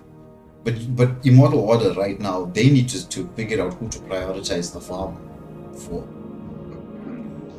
Yeah, they need to start giving the farm to the carries. I would say honestly, Brody is currently struggling a bit, so give it to Coquette. Let him get his last item. He needs that Holy Crystal for him to be able to one-shot everything. But with that being said, there is still a lot of opportunity. There is Coquette being taken down by Lunox. That's the thing about the Lunox, they need to watch out. There's a beautiful Wrath of Dryads onto 3 into the Avatar of Guardian. Will the follow-up be there from Brody? Starting to stack up. Jake's immortality has been popped. So, but they need to watch out for a noob. He's doing a lot of damage. Brody! Oh my goodness. That's so close. That fight could have went either direction. Oh, bro, it was one basic attack from Inoob or Death Eater, and the other marksman would have just peeled over and got deleted. So, that was a close one. It did went fairly in the favor of Immortal Order Pydion, but they are losing the mid lane turret, lack of wage management here, but going for the Lord still, and it seems like it will be uncontested per se. Maybe Xbox looking for the option, Wrath of Dryads into the mix, but they are leaving the turtle for Death Eater, chasing him down. But for that being said, no retry. Eco is not there for the retry. Oh my goodness. Vasha there. He went for the kill. That was a great decision, but fortunately, Brody did secure the objective for Immortal Order. But now look at the price that had to be paid. Bro, that through the game, I mean, they're looking for the angle. They are trying to end here. So, yeah, the Lord is spawning up now, so it won't be an ending angle yet. But, I mean, there's a lot of minions, a lot of players there. And, I mean, it's a 5v2 situation, and you have Inoob and Lunox that's currently a bit fed, but Soul Crusher will be taken down by Beastie. Yeah, that one decision there changed the course of the game. With that, they've lost quite a few tier 3 turrets. I think this should be the last one to fall. And so that Lord wasn't just like wasted, right? It was just It was devastating. Yeah. Like Ego's gonna hear it from me, because I mean, why chase a kill, bro? You need the retry. There's 3 people camping. You have no eyes on anyone. They are there camping. Leave your 2 frontliners to go bully them, and thank the Lord. Get ready for your retry. You need the retry on point as a jungler. Yeah, definitely. Shroomsy's blood pressure. Bruh, they're making me mad, bro. They're making me mad. I don't know what they're doing. Simple mistakes, things that shouldn't happen, like chasing kills while going for a Lord and almost getting the Lord stolen, and all 3 people going down, losing all your towers. That's kind of crazy. They had the advantage and they threw it away. You could have actually had the ending angle with that Lord. And Evergon Bias, I do agree with you. Xborg with immortality is kind of like having 4 lives on that Xborg. He's just because we do have like Shroomsy with Scarpy as well. They do like to play those Xborg kind of heroes. They'll tell you all about how much you can do with an Xborg. Me personally, right, I'm not a fan of Xborg. That's me. I feel that if you can remove his strong armor, what is he then? He's just a man in a which is true. But that's the thing, you need the correct lineup.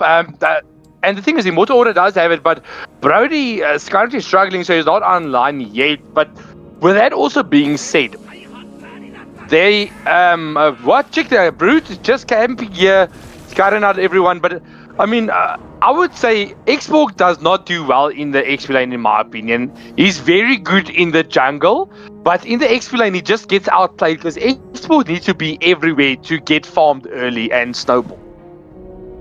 Yes. Agreed. But he is good because my first savage for the season was with the Xborg, so he's crazy. Was present for that match. Yeah, I almost got a double savage, but then I unfortunately died because I tried to tower dive into a nexus with all the tier 1 and 2 turrets still up. Oh, nice. There's blood landing in the other tribes as well as the Avatar of Guardian, but it's godlike for this Clint as the Lord and 2 being taken down. I think this could be the beginning of the end. The Lord starting off the funeral procession, marching down the mid lane. Is the possibility of defense coming out? The brilliance form from the Strunox just keeping her alive. But I think this could be it. You've got Brody trying to take everybody down there with the Basho, but the Lord just focuses on the base, and that's first blood going the way of dime dozen.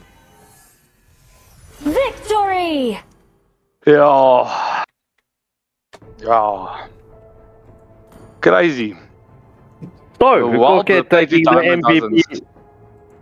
Coquette taking the MVP for the side of Immortal Order with that Xavier, and Clint takes the MVP for the side of Dime Dozen. So, this does change around the first pick. Dime Dozen will get up that first pick and first ban. So, let's see how the second match in this best of 3 series plays out. Drafting coming up soon. But yeah, I mean, this ending angle all came from one misplay, one missed opportunity, that they seized the moment, and it was just downhill from there on out. Well, I will say this, right? I knew on that Clint, his positioning was excellent throughout the course of the game. Really used the passive very well. Also, like he wasn't being placed under too much of pressure in the gold lane because he understood the rotation timings. So nice performance from him and a well-deserved MVP. 100%. But now the question is, why was I kicked? To make space Okay. for your. Crazy. Okay, but anyway, so I think looking at the respect bans, I don't know if Clint is a respect. Yeah, I think that's a respect ban with. I mean, that thing just shredded through them, and he's a Clint mate. Oh, I see. Yeah, then definitely I would be, if I was on the side of Immortal Order, putting that on the ban list. which will be coming up. Copy, what was your opinion about the game?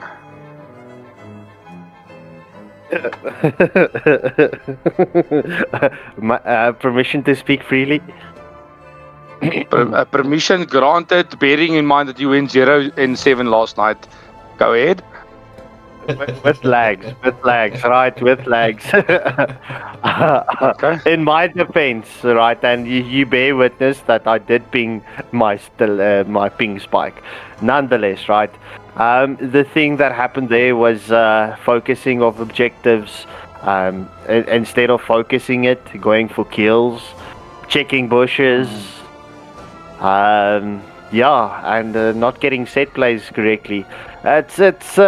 It's currently a theme, right? Okay, let me just get the bans out. Dime a Dozen does ban out YSS and oh no, it's Immortal. Oh, okay, so same bans coming in from Dime Dozen, Glue and Hayabusa, and Immortal Order with the YSS and Amen. So good luck and have fun to both teams. Okay, so just to come back, it was the chase of the thrill and not the chase of the objective that pretty much cost them that. It's and not allowing the carry heroes to come online earlier was a bit of the problem.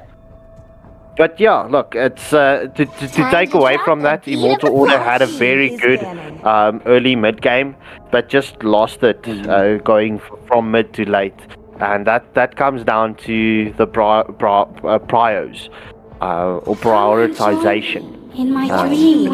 Nonetheless. Yeah, because I mean, it was 2 times that they went for unnecessary kills before a major objective. One of them being while fighting the turtle. 2 people just left the turtle and went to go chase an X-Borg. An X-Borg, which is kind of unkillable. But yeah, crazy. They didn't lose the turtle, but they could have. And the Lunar. Dime Dozen. Oh, sorry, Shrooms, you lagged out there for a second. Kadita being the follow-up ban from the side of Dime Dozen, and Immortal Order removes the Xavier from the senior. Anoop with the first pick for the side of Dime Dozen. So with the Kadita coming out, that might give us a indication that they're going for maybe a Zeshan or some slow-moving hero like yes. Soul Crusher picking up that Grok. Coquette is showing us Sicilian. My question is, will it be a Sicilian first pick? Sicilian first pick, it's okay. So they don't want to give Inubi's Clint again, so rather picking him up. Might be a bit of an oversight because it leaves open the Granger, which is a little bit more scary, but I mean, it's not a bad idea, yeah. Yeah, so Selena getting picked up for the side of Dime Dozen as well. It seems like this will... Yeah, okay, it's definitely Selena mid lane. So, yeah, Selena is currently on Rome is... deadly. But yeah, bro, we know Death Eater is very, very good with his Clint. So maybe he's saying like, you know what? You played a good game with Clint. Let me show you what I can cook with this, bro. As Jake picks up the Phoveus. No, how I feel about the Phoveus pick here, to be honest. Light me up and there is not a lot they can do with the Phoveus currently. Yeah, the Selena dashes, but other than that, you're currently looking at a Granger, which is just fast, but it's going to be an FE pick firstly, but it does cut out then again a lot of the XP laners that's left open. And also with that being said, Xborg is taken out, so the XP laner that's still viable is maybe CC. I think CC is going to be cracked for DD. Yeah, CC will be a good pick, but I mean, if you... I'm looking at this, right? Grok with the wall. There's so much more potential that you can combine with the Grok. Ooh, Badang. Yeah, I just wanted to mention the Badang. Even I've seen some crazy plays with the Grok and Jawhead combination. But let's see how it does play out. Ego picking up Julian for the side of Immortal Autopedion. Julian is kind of correct. I don't know why he doesn't play Julian more often. Going for his Lancelot, that's win rate is not good, rather than his Julian that has a 70 win rate. So yeah, I mean, okay, there's a Badang. I mean, Badang in this lineup, I would say Badang Go Damage or Hybrid build here would be correct. Yeah, I would agree with you. You need to get that damage coming in from the Badang, because you're looking at a very tanky lineup for the side of Dime Dozen. The question is, right, Immortal Order needs to get that... My mission is to protect lives. Actually, I would have said get a support hero in to allow you with the sustain to stay longer into the fight. But Sir Beastly goes with the high loss against Dime Dozen. So, ladies and gentlemen, this does settle the second match's draft. It is Dime Dozen, 1-up onto Immortal Autopedion. Will Dime Dozen take this in a clean sweep fashion, or will Immortal Order take us into that sudden death round? Not a bad draft. Like, the thing is, honestly, I don't think the support would have worked there, because you have Angela would have been crazy, but other than Angela, no other support would have worked per se. The Hylos not a bad choice, but the problem is the amount of CC and sustain coming out from the CC and burst ability coming out from DD is where the problem lies. A lot of backline die from Dime Dozen, and you have a Sicilian and a Clint, which is very susceptible to dive. Agreed. But yeah, ladies and gentlemen, please take the moment to hit that like button and share the stream to all of your Bruggenbroy, Cook and Tia, your friend groups. Please come and show us the love and support here at Waylander Gaming. The question is, who will win this next match? Get your stuff ready. Let's go. Welcome to Mobile Legends. No, the only change I would make to Dime Dozen draft is one thing and one thing only. I would have picked up the Hayabusa on the Rome. All troops deployed. Hayabusa, yeah, or even Lance, something that can just another backline diver, because you've got a lot of sustain with the Badang and the Grok on the walls. So if you put in Hayabusa to take out the Sicilian or the Clint, then it's immediately the winning angle. Top dog system drafting, what I'm hearing here. Hayabusa was banned out in the lobby, unfortunately. But let's see how this does play out. Moonton is forcing the Roams to learn early game rotations with that XP boost that scouting out does grant you just before the 2-minute mark. However, we do see the Litho goes in favor of Dime Dozen. The battle is between the Clint and the Granger. It's going to be a difficult one here, as we do see Inoob doing the damage onto Death Eater. Oh, we do see the dash coming in. Will the Clint fall? Will Clint be the first blood? Oh, Granger gets stunned up. That first blood goes to Death Eater 14. What a clutch. That was a clutch lethal ignition there just to deal the last damage. But, bro, Death! Bro, get out! Alright, we do see Grok and Fredrin coming for this rotation here into the bot lane.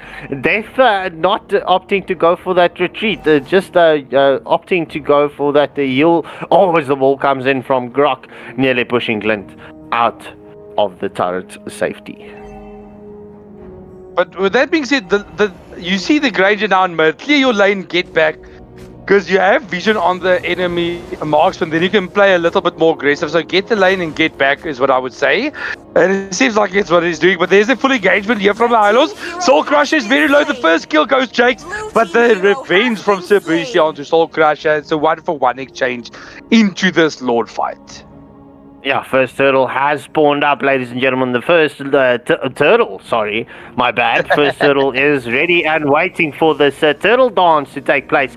We do see Selena going for that dash onto Sicilian, but with no avail. We do see the bats. The bats feast was committed to get shredded through this turtle, but Clint takes down the turtle for the inside of Immortal Order. We do see the engagement on here. The glorious pathway has been committed. Hylos trying to chase that. The Praises Wrath comes through, but he is taken down by the Hylos. But we did see the first crack coming in from Badang, taking down the Julian. So currently it's a 2-for-1 exchange in favor of Immortal Order. Granger being left to get that slice of butter off that tier 1 turret. It's a good fight there. I mean, they got the turtle, they got 2-for-1 exchange. Yeah, they lost a jungler, which is not ideal. But still a good exchange. And the thing is, if you're looking at the XP lane, they are winning in the XP lane. The Phobias beats the Badang. But it's not currently looking like that. And the thing is, the Granger beats the Clint again. So it's a fairly balanced lineup between the lanes.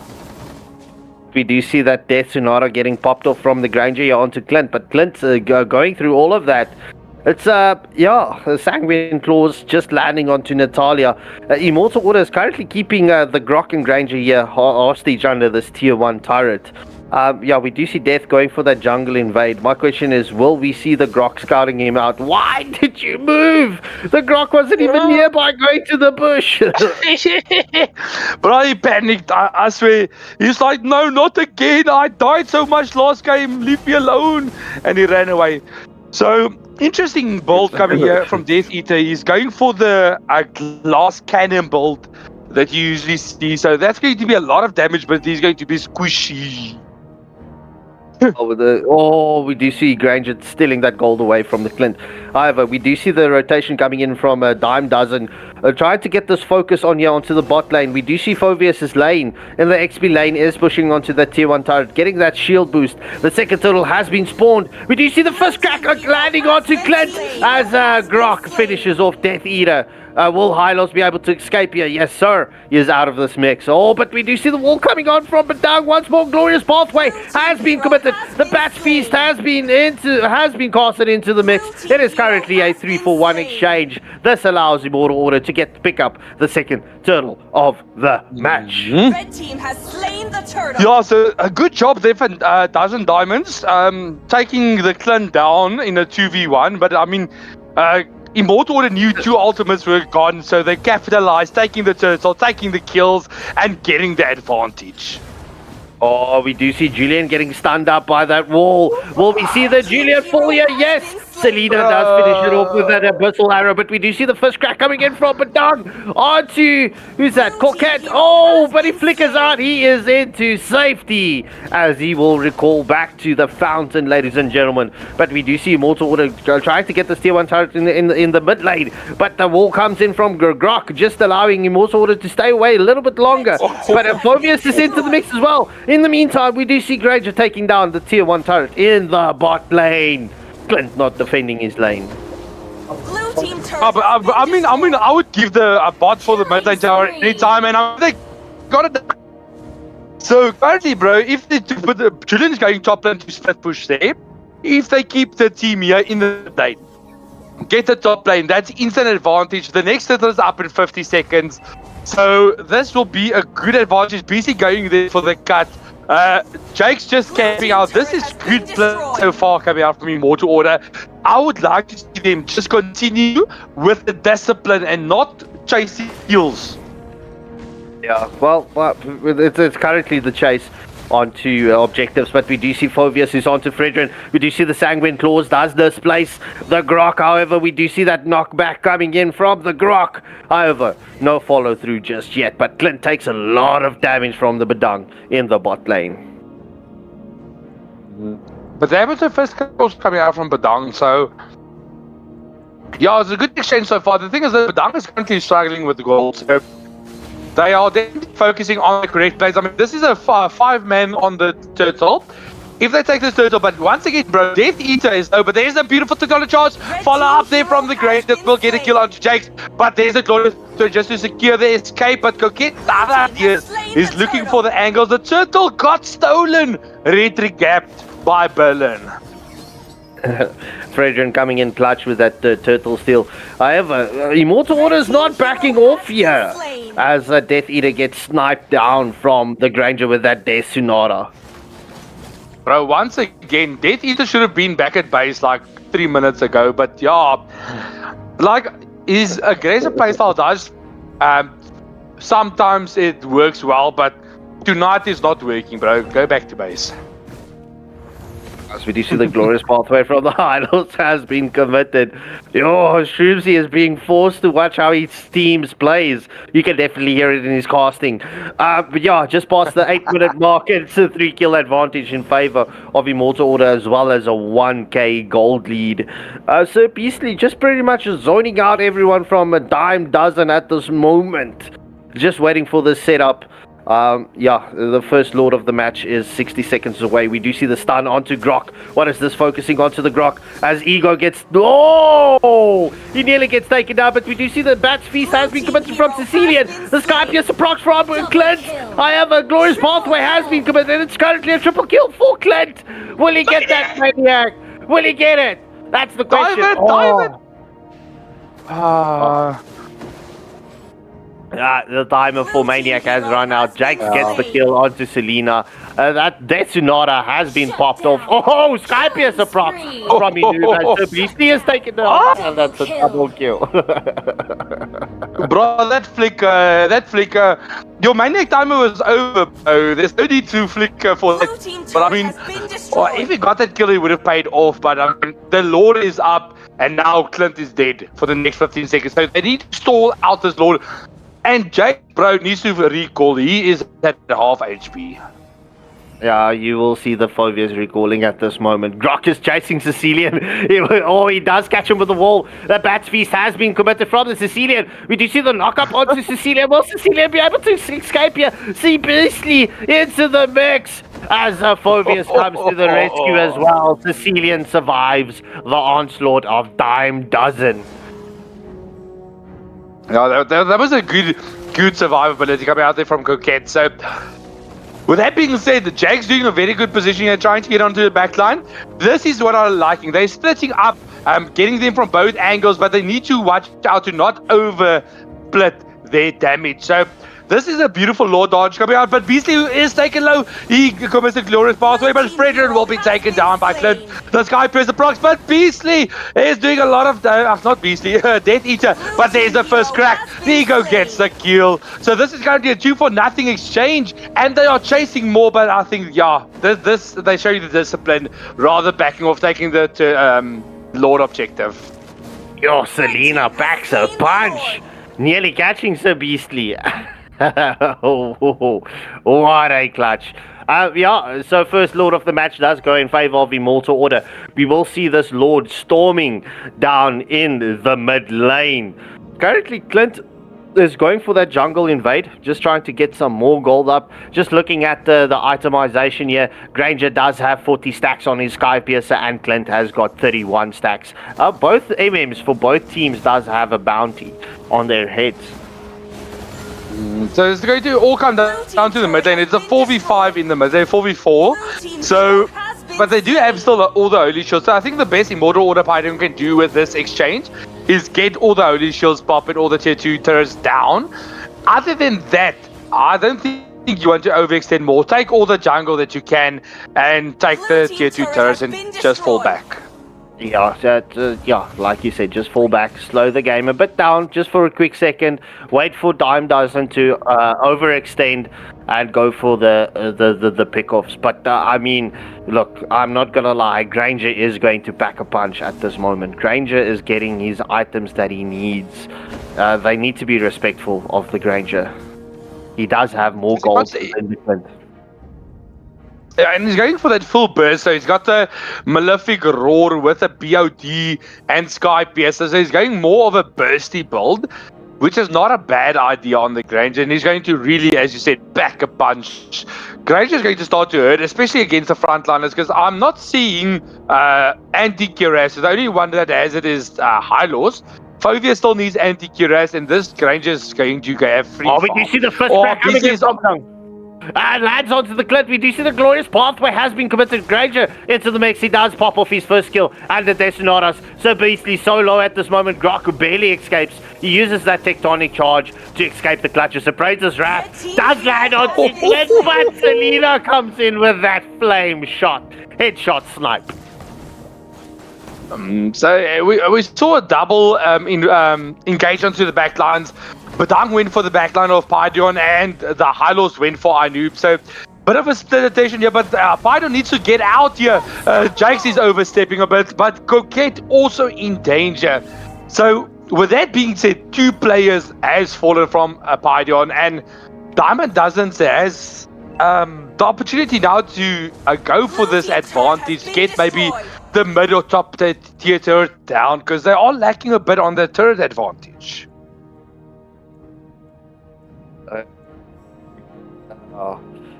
Sorry, my screen just closed. I'm just waiting for my Mlbb to load back in. No stress, bro. I mean, there's not a lot of action. The thing is, the Lord is up in 3 seconds. Diamond Dozens are in position to take this Lord. Immortal Order split pushing. So if DD can go for this aggressive Lord push, we're going to see a massive fight coming. There's a wall from Grok. Glorious pathways onto the point. Will we see the full engagement? Brute Gamer. There's the first kill on Soul Crusher. Gets the kill. But with that being said, this is a double kill for Clint. Will he get the triple kill? That's one shot. 1 HP. Beastly gets it down. And Selena, the only one left with Batang as well. So they have a firm ability to take this W. Even though they lost the Lord, but Death Eater needs to watch out, bro. So this Selena is hurting. Yeah, he needs to be careful of the Selena. And we will see the Badang also trying to get that dash. He does have the flicker. The question is, does he have the... Oh! Death Eater sending him back to the fountain. This would secure another tier 3 turret in favor of Immortal Order. Hylos being left alone with the Lord in the bot lane. Look, it is not out of the clutches for Dime Dozen. Yeah, Dime Dozen, Dime Dozen. Dime Dozen. It is not out of the clutches for them just yet. I mean, it's all going to come down to one play. One play could turn the tides of this match at this moment. But all pressure is onto them. I'm going to be 100% honest. That play is going to get come out from Death Eater being caught out or dominate. If Death Eater gets caught out, Diamond Dozen will turn the game around. If he does not, this will be a win for Pydion heading into a game 3. So, bro, this is a better game than when I saw the first game. This is a different game from the first game. Look, it's a moment where the gold doesn't matter anymore. I mean, Immortal Order does have that 6k gold lead, as well as a 9 kill advantage, but they have full map control at this moment. Lanes are not synced in at this moment, so we won't see that impact from the synced up waves that we would want to see just yet. But yeah, I mean, it's 60 seconds away from the next Lord. This Lord is a little bit more beefier than the previous Lord. Yeah, this is going to be the make or break fight. I'm not going to lie. This is the fight that can make or break, win or lose the game. Diamond Dozens needs to contest this Lord. They have no other opportunity. If they don't contest this Lord, this is going to be game. This is the winning angle. But if they win the Lord again, then it's another game arc completely. But Death Eater, bro, I mean, you're going against a flicker Badang and the Toddy charge on Soul Crush, and you are on the same area as your frontliner. The Sanguine Claws just off the mark. We do see the chase coming in from Immortal Order. They're trying to get the waves managed here. They want to get the waves and force Dime Dozen back into the base so that they can go for the Lord. However, we do see the chase. Oh no, never mind. I need to Check this. Oh, Cecilia nearly getting taken down by the Selena. Oh my word, that's some nasty plays. I mean, bro, that Selena stun with the Destinatas just flowing out. But this will be Lord 1 by the side of Immortal Order. But we are reaching the 18-minute mark. This is the point where you need everyone to start picking up that immortalities. Because from here on out, the death timers are like 35 seconds plus. Well, oh, Clint nearly getting caught out by the wall. He saved the flicker. Crazy plays coming in from Death Eater at that moment. Nearly getting caught out. Nearly getting caught out. But there's no lane management from Immortal Order. I mean, they clear the mid lane. I'm going to swear at them. They clearing the mid lane for what? Oh, crazy.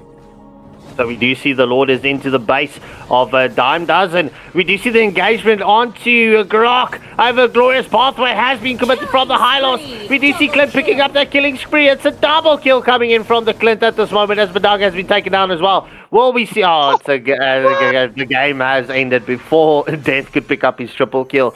But GG's well played. This will be taking us into the sudden death round. Inoob picking up the MVP for the side of Dime Dozen, and Sir Beastly with the MVP for the side of Immortal Order. Bro, what a game. Beastly definitely deserving that MVP. It was between him and Clint. And yeah, but I mean, Beastly doing a beautiful job. He went for the hybrid Hylos. Not a build I love personally on the Rome Hylos, but it worked. He tanked very well for his team leaders in all the fights, and as soon as Clint started running behind the Hylos, he was untouchable. Yeah, agreed. Wade, what did you think of that match, bro? It was very entertaining. Right? There were moments in the early game where Dime Dozen had the opportunity to say, pile the pressure on and achieve what they need to, but the messiness of the fights went very much in the favor of Immortal Order. Then once they had the bit between their teeth, they showed a certain degree of discipline to seal the deal. And so well-deserved winners in this second game. And this sets us up for something special coming out in the third. Oh, this is going to be interesting games. I'm wondering what's going to happen with this Clint, because currently it's Clint so far. Yeah. It's the Poketico is like a lotto ticket. So will they go for the Clint once again contest? First pick the Clint for the victory, or because both of them are Clint mains. So Death is also Clint main. He's actually got a South Africa title on his Clint is his first, and then Brody's his second hero.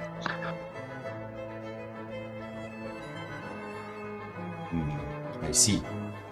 So, well, having having a favorite hero to play is nice. Not gonna lie. Although I believe firmly, if you're in a 5-man setup, having mains is good. It's really good. But that large hero pool must be there. You can get away with it in rank. You can get away with it in a lot of games. Even 5-man rank to a certain degree, you can get away with it. But in the tournament setup, any weakness that you have gets exposed. So having that large hero pool allows for different types of team selections, different types of compositions.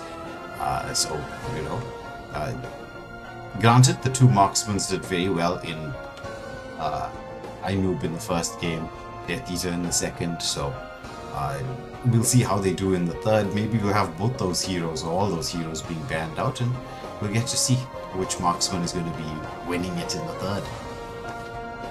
Alright, so lobby bans being exactly the same as per the previous match. It's YSS and Eamon and Hayabusa and Glue. So good luck and have fun to both teams. It's a do or die moment for both teams. We are going into the sudden death round.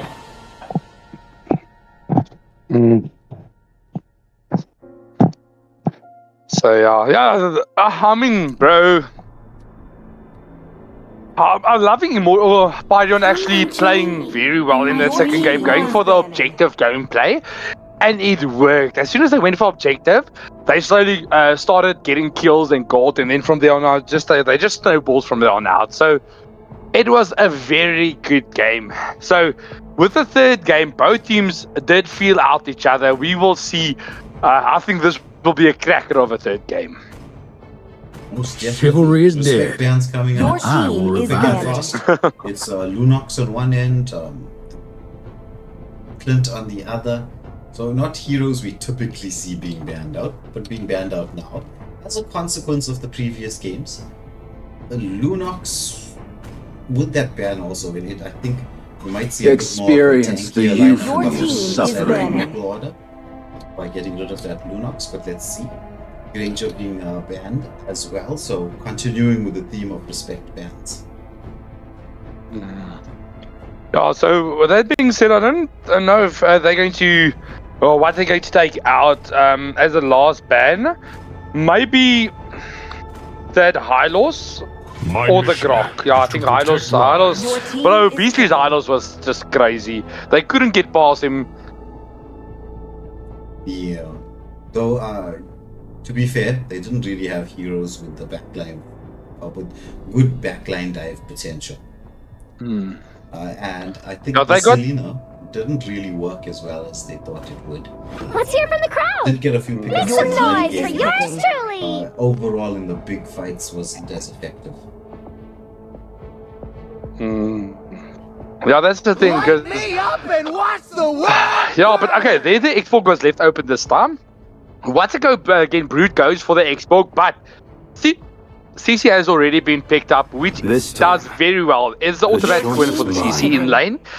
But Coquette leaving open the Xavier, so Collector going for that Xavier pick.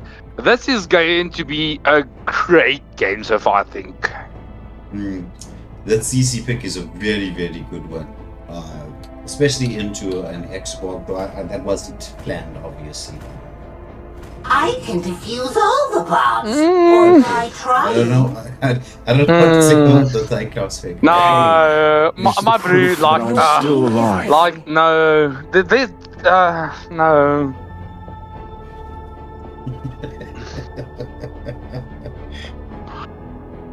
It's not like, I don't know what you think about the Cyclops. It's just not a good pick, though. Yeah, I'll be honest with you. I'm not a fan of Cyclops and the 5 minutes. That's my opinion. However, I've said things about particular heroes in the past and been made to eat my words. True love is like Maybe this is blood. one of those Is times. banning. I'm sure Shroomsy hopes it's going to be one of those times where I get to eat my words. But I am not a fan of Cyclops and 5 minutes. And even in this composition, right, Shroomsy, if you look at it, right, who does Cyclops deal with here? Xavier, maybe. For How honor! is he gonna? He doesn't outrange Your him, team that's the is thing. banning. Yeah, so the thing is, what he's going to try to get as close as possible. That's the thing about the Cyclops. So his ultimate actually has the same range as Xavier's first, second skill combo. So he can still stun the Xavier and just run around him because he's got better movement speed. So yeah, I think he will outplay the Xavier, but picking a hero just to counter one hero in your own lane and then losing against the rest of the draft, it's, I don't know. Yeah. Well, So, it's not a bad right? pick, but Yeah, see, the thing is, right, if you want to try to get to the Xavier or the Cyclops, Let's go. you have to remember there's a front line in Your between. team is picking. So as a mage, a squishy, do you really want to be going forward? To try no, to do which is also the case. you have to So, but- remember, it's 5-man. You know, there's front line, there's back line, there's people who are gonna have stuns, there's combo plays. I mean, you've got the Camilla Xbox combo, though like you were saying, I don't think Xbox is gonna have the best of time in this game. I especially not up am against a more CC. than Your a team is weapon. picking. This is the interesting Where the draft. light shines. Okay, flowers will bloom. now I'm happy with the Cyclops pick. Against the Lancelot, okay, Cyclops not bad. But I mean, they're going for more of a pick-off style with the Jawhead, Julian, Cyclops. It's a very pick-off based heroes. But it's going to be tough for them to hit the combos against the major team fight that the side of Diamond Dozens are bringing to the table. Does Cyclops really counter Lance? He can second skill that ultimate, well, if he's a good Lance. Yeah, if he's a good Lance. The thing is, usually you want a lot of Lance players see the balls, I don't know what, the wall flutters, and then they immediately second skill, and then your ult is free. And the thing is, remember, it's also a 10-second cooldown on the ultimate for Cyclops. So I'm still not loving it, but I'm hating it less. well, as the game proceeds, we'll see how this goes, right? Maybe Coquette is just so good on the Cyclops that it changes everything. But we will see. No, I'll say this much, right? Being good on an individual hero matters nothing in a 5-man set. It's gotta be about Agreed. Everything but I think I'm going to need to mute my camera because I'm going to Mike. So I'm going to hand it over to you and Scarf Skinkel and Mr. Waylander so I can shout at my team in silence. So we head off into the third game. This is the sudden death. The recalls are coming out, both teams starting off with an opposite rotation. Or is it? Are we going to see that infamous red buff, blue buff, and then clear your jungle on the other side rotation coming through from Ego? Or not? Well, we will get to see what he's going to be rushing now. He looks like he wants to clear full jungle. Just wants to go in for the contest for the objective. Cyclops, as expected, will have the easier time clearing lane in the beginning. Well, at least until Collector does get online. Xavier does take a little bit of time to do so.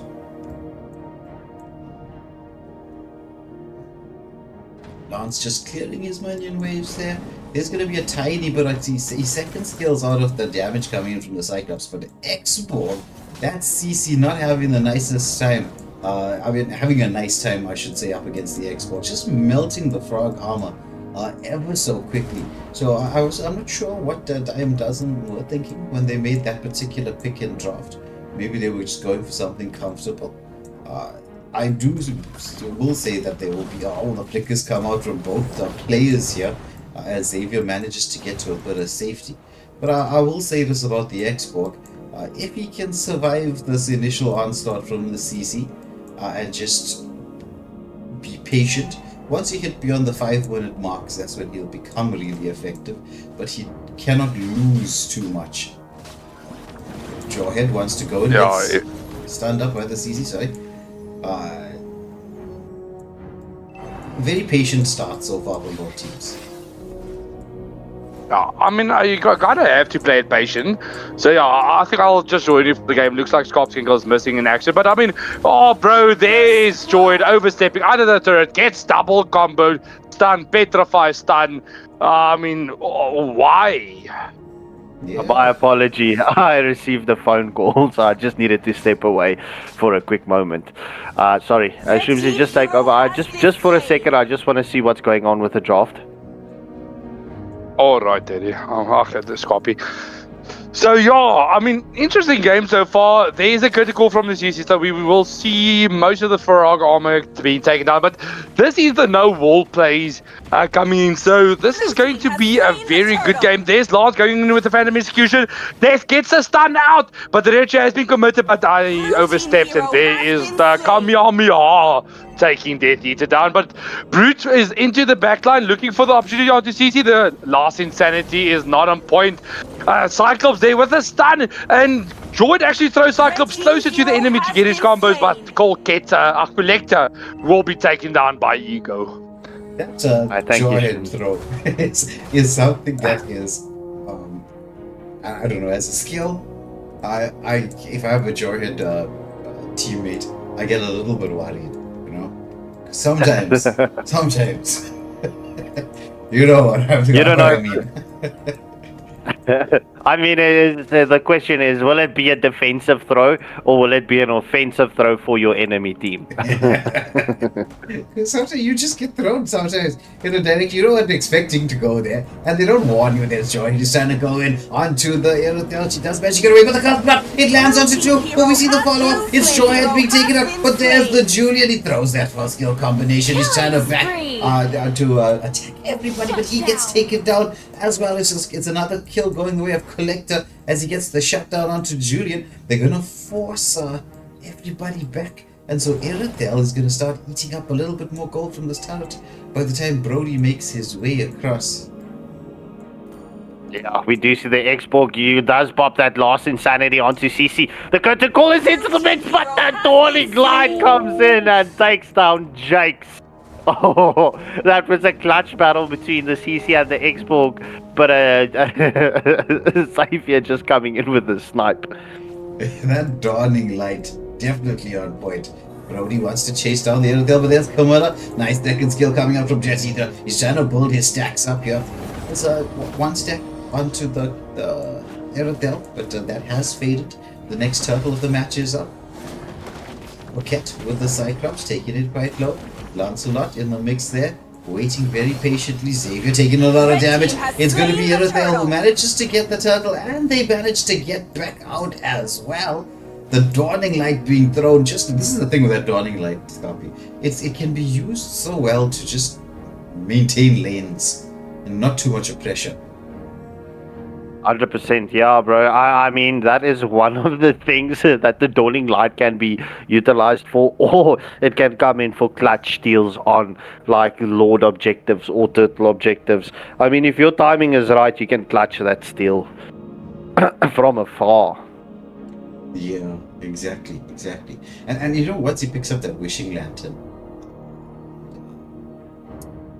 the glowing wand, sometimes they get that book as well, right? Though I know the Wishing Lantern is one of the mid-game items you want to pick up with that Xavier, because then he hits like first skill, second skill, Dawning Light, and then the Wishing Lantern procs on top of that with that extra damage. I don't know how many times this has happened, right? When you like low health and you can see that Wishing Lantern little like bubble things just chasing you on the screen as you're trying to get some sustain maybe from one of the creeps to survive it. It can be very dramatic. But we'll check out the balls as things go down the line. Yeah, so it was a dime dozen that had a player that disconnected, but it seems like they are back. Yeah, bro, this is going to come down to pushing objectives and who's going to, well, yeah, for me, Immortal Order, they cannot be as active in team fights, especially with the Camilla, and the X-Borg and the Lancelot. So it's difficult. They should go for those split plays, ideally. Yeah, just split push, get a pick up here and there where they can. That Cursed Blood so far has been an absolute curse for the side of Immortal Order. So they're going to have to be a little bit patient, as you say. But patience is the name of the game. Oh, Jordan with a flicker kickback. However, Xavier manages to reposition. He's gonna get taken down, dancing around there. Does he have the second skill? He does get the second skill off. Has the first Phantom Execution, as it's gonna be a 2. Make that 3. Make that 4 kills overall. Jordan, he's got his afterburners on. He's gonna try to escape. This might be mid lane talent being lost. Yeah, it's just unfortunate that the turret did take down the Julian. I mean, that would have been a different team fight for the side of Perion. So, let's see. We do see Dime does it, going for this jungle invade onto this red buff. Will they take this away from Julian? Oh, no, he gets it, but the Cursed Blood is onto him as Lancelot comes in, gets that Thorn Rose, but Inoob does finish the job. Make that a double kill for Inoob. Yeah, and with this, it should be another tier 1 turret falling, or almost. Joyhead is there, so they have to be a little bit careful. Team turret has he been doesn't destroyed. decide to go in for anything. The third and final turtle is up, and this time round, Diane doesn't have changed things up from the first game. I mean, from the second game, from Red the previous team has performance, slain the turtle. and have gotten themselves into a very dominant position. And this being said, Scorpio, with the fact that they have late game heroes. Some good scaling. Blue team hero has been Yeah, slain. bro, the scaling is going to be different. As we do see, the last Insanity is on to Death Eater. Dime Dozen clearly getting the revenge from the second match, bro. This is, once again, this is a different match for Dime Dozen. I mean, looking at it, just before the 8-minute mark, it is almost a 6k gold lead in favor of Dime Dozen. It's a full 10 kill lead as well. With Julian, he's getting scouted out. He gets stunned up and he gets taken down by the Lancelot. Phantom execution to the face. Julian sent back on the. Well, they gave him a shortcut. They were like, here. Let's help you get back to the base. Yeah, let's take the quick route. The Lost Insanity into the mix as well. On to Death Eater. Will Explore get it? Yes, sir! A Brute Gamer gets that kill, but he will get the whole. Only the Immortality gets procced. However, we do see Aerosol with a heavy crossbow into the mix as well. Corket has been taken down, but it's not done yet. We do see the high. Oh, the thrusters. Yeah, that flicker coming in from Joyhead. Yeah. Oh. Yeah. Oh. He put on the afterburners. It was like, I feel the need for speed. He got himself back to Blue safety. team turret has been destroyed. Bro, I'm not gonna lie, right? Xborg, it seems like Xborg has got something against this Death Eater. Death, what did you do to the poor Brute Gamer in the previous match? He's out for blood for Brody's life. Yeah. He's been chasing him down all the time. But like we said, right, the Xbox was not going to have a good time in lane, and he didn't. Right? The crossbow, heavy crossbow comes out from the hell. She's just so bad right now with the Lord being up. Yeah, so he didn't have a good time in lane, right? But the moment we head towards the mid game, as long as he didn't die, which is what he didn't do, he didn't die. So he kept his farm fairly reasonable. The moment it heads towards this particular moment, where you, as an XP laner, you're not going to be stuck in your lane, you're going to start rotating, fill in almost as a secondary roam, then he was going to come online. So it was all a matter of timing. Like, you needed the CC to be a lot more aggressive in the early part, just to prevent Xborg from coming online at this particular moment in time. Indeed so. But yeah, Aerothal's were pretty much stacking a hefty bounty, nearly having 400 gold on top of her head. The thing is, right, you need to give that bounty to someone for the side of Immortal Order. My question is, who will it be? Will it be the Brody to get him somewhere close, or will you give it to the Julian? Because Julian has been contributing to pretty much all of the kills except for the Cyclops. Oh, the Dawning Light is disgusting.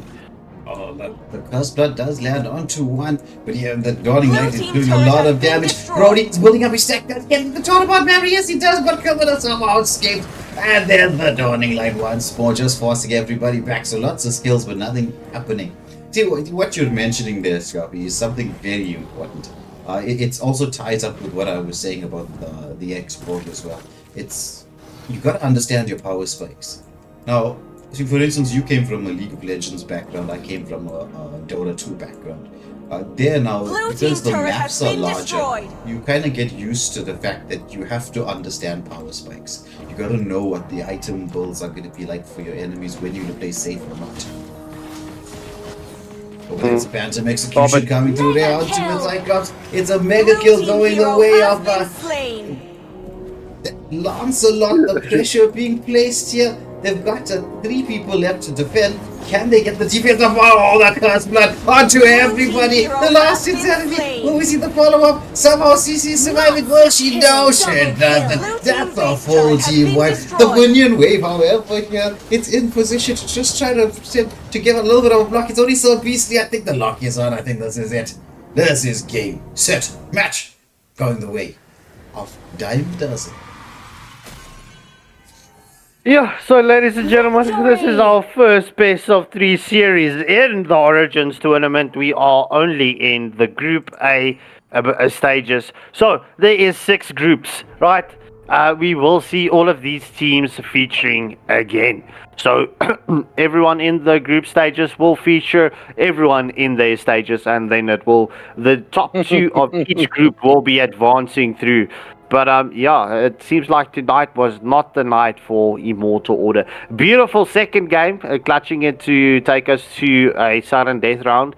And yeah, it seems like their how can we say this?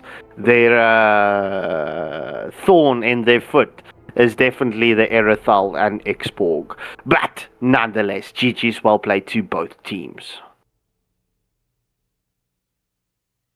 So, what Well, saying that good it feels game. like some players from Savage Japan are throwing Shroomsy under the bus. Bruh, They're saying they cooked you. for what, my guy? For what? I don't Like, know. bro, Savage Reborn. Yeah, the thing is, they won us in a previous game. In the rank, they beat us quite heftily, and now they think we washed, bro. I was playing gold lane, just to answer your question. But yeah, anyway, like GG, bro, bring it on. Scrim. Sounds like a grudge match. Sounds like a grudge match. You've got my D's, bro. I'm on any group that you are on. Hit me up. We'll organize a scrim. Yeah, it sounds like a grudge match.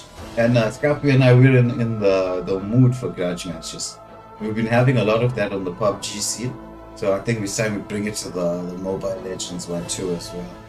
What do you say, Scarpy? Let's go for it.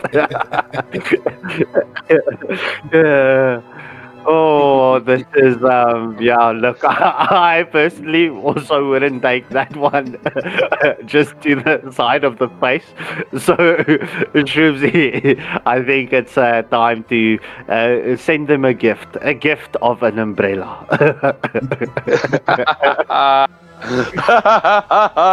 Oh, bro, that's so funny for the people that understand that joke. Oh, anyway. Yeah, but I mean, GG to dozen dimes, bro. They dominated Pydion in that second game. I mean, the draft was for Pydion was just too chaotic. There was no clear point in mind. So yeah, I mean, GG's to Diamond as a well deserving of that win. I'm say that they were the better team this tonight. Yeah. Well, yeah. It's how life goes. If you're ever in playing Mobile Legends, for long enough, it's like you win some, you lose some. Nobody wins at all. You celebrate your wins and you learn from your losses. It's life. Mm-hmm. And well, again to Time Dozen, very very well played to them. Excellent performance first and third game. They did fairly well in the second as well. Though I will say this for Immortal Order's B team early on, that granted there was a lot of criticism here from your captain. I will say that.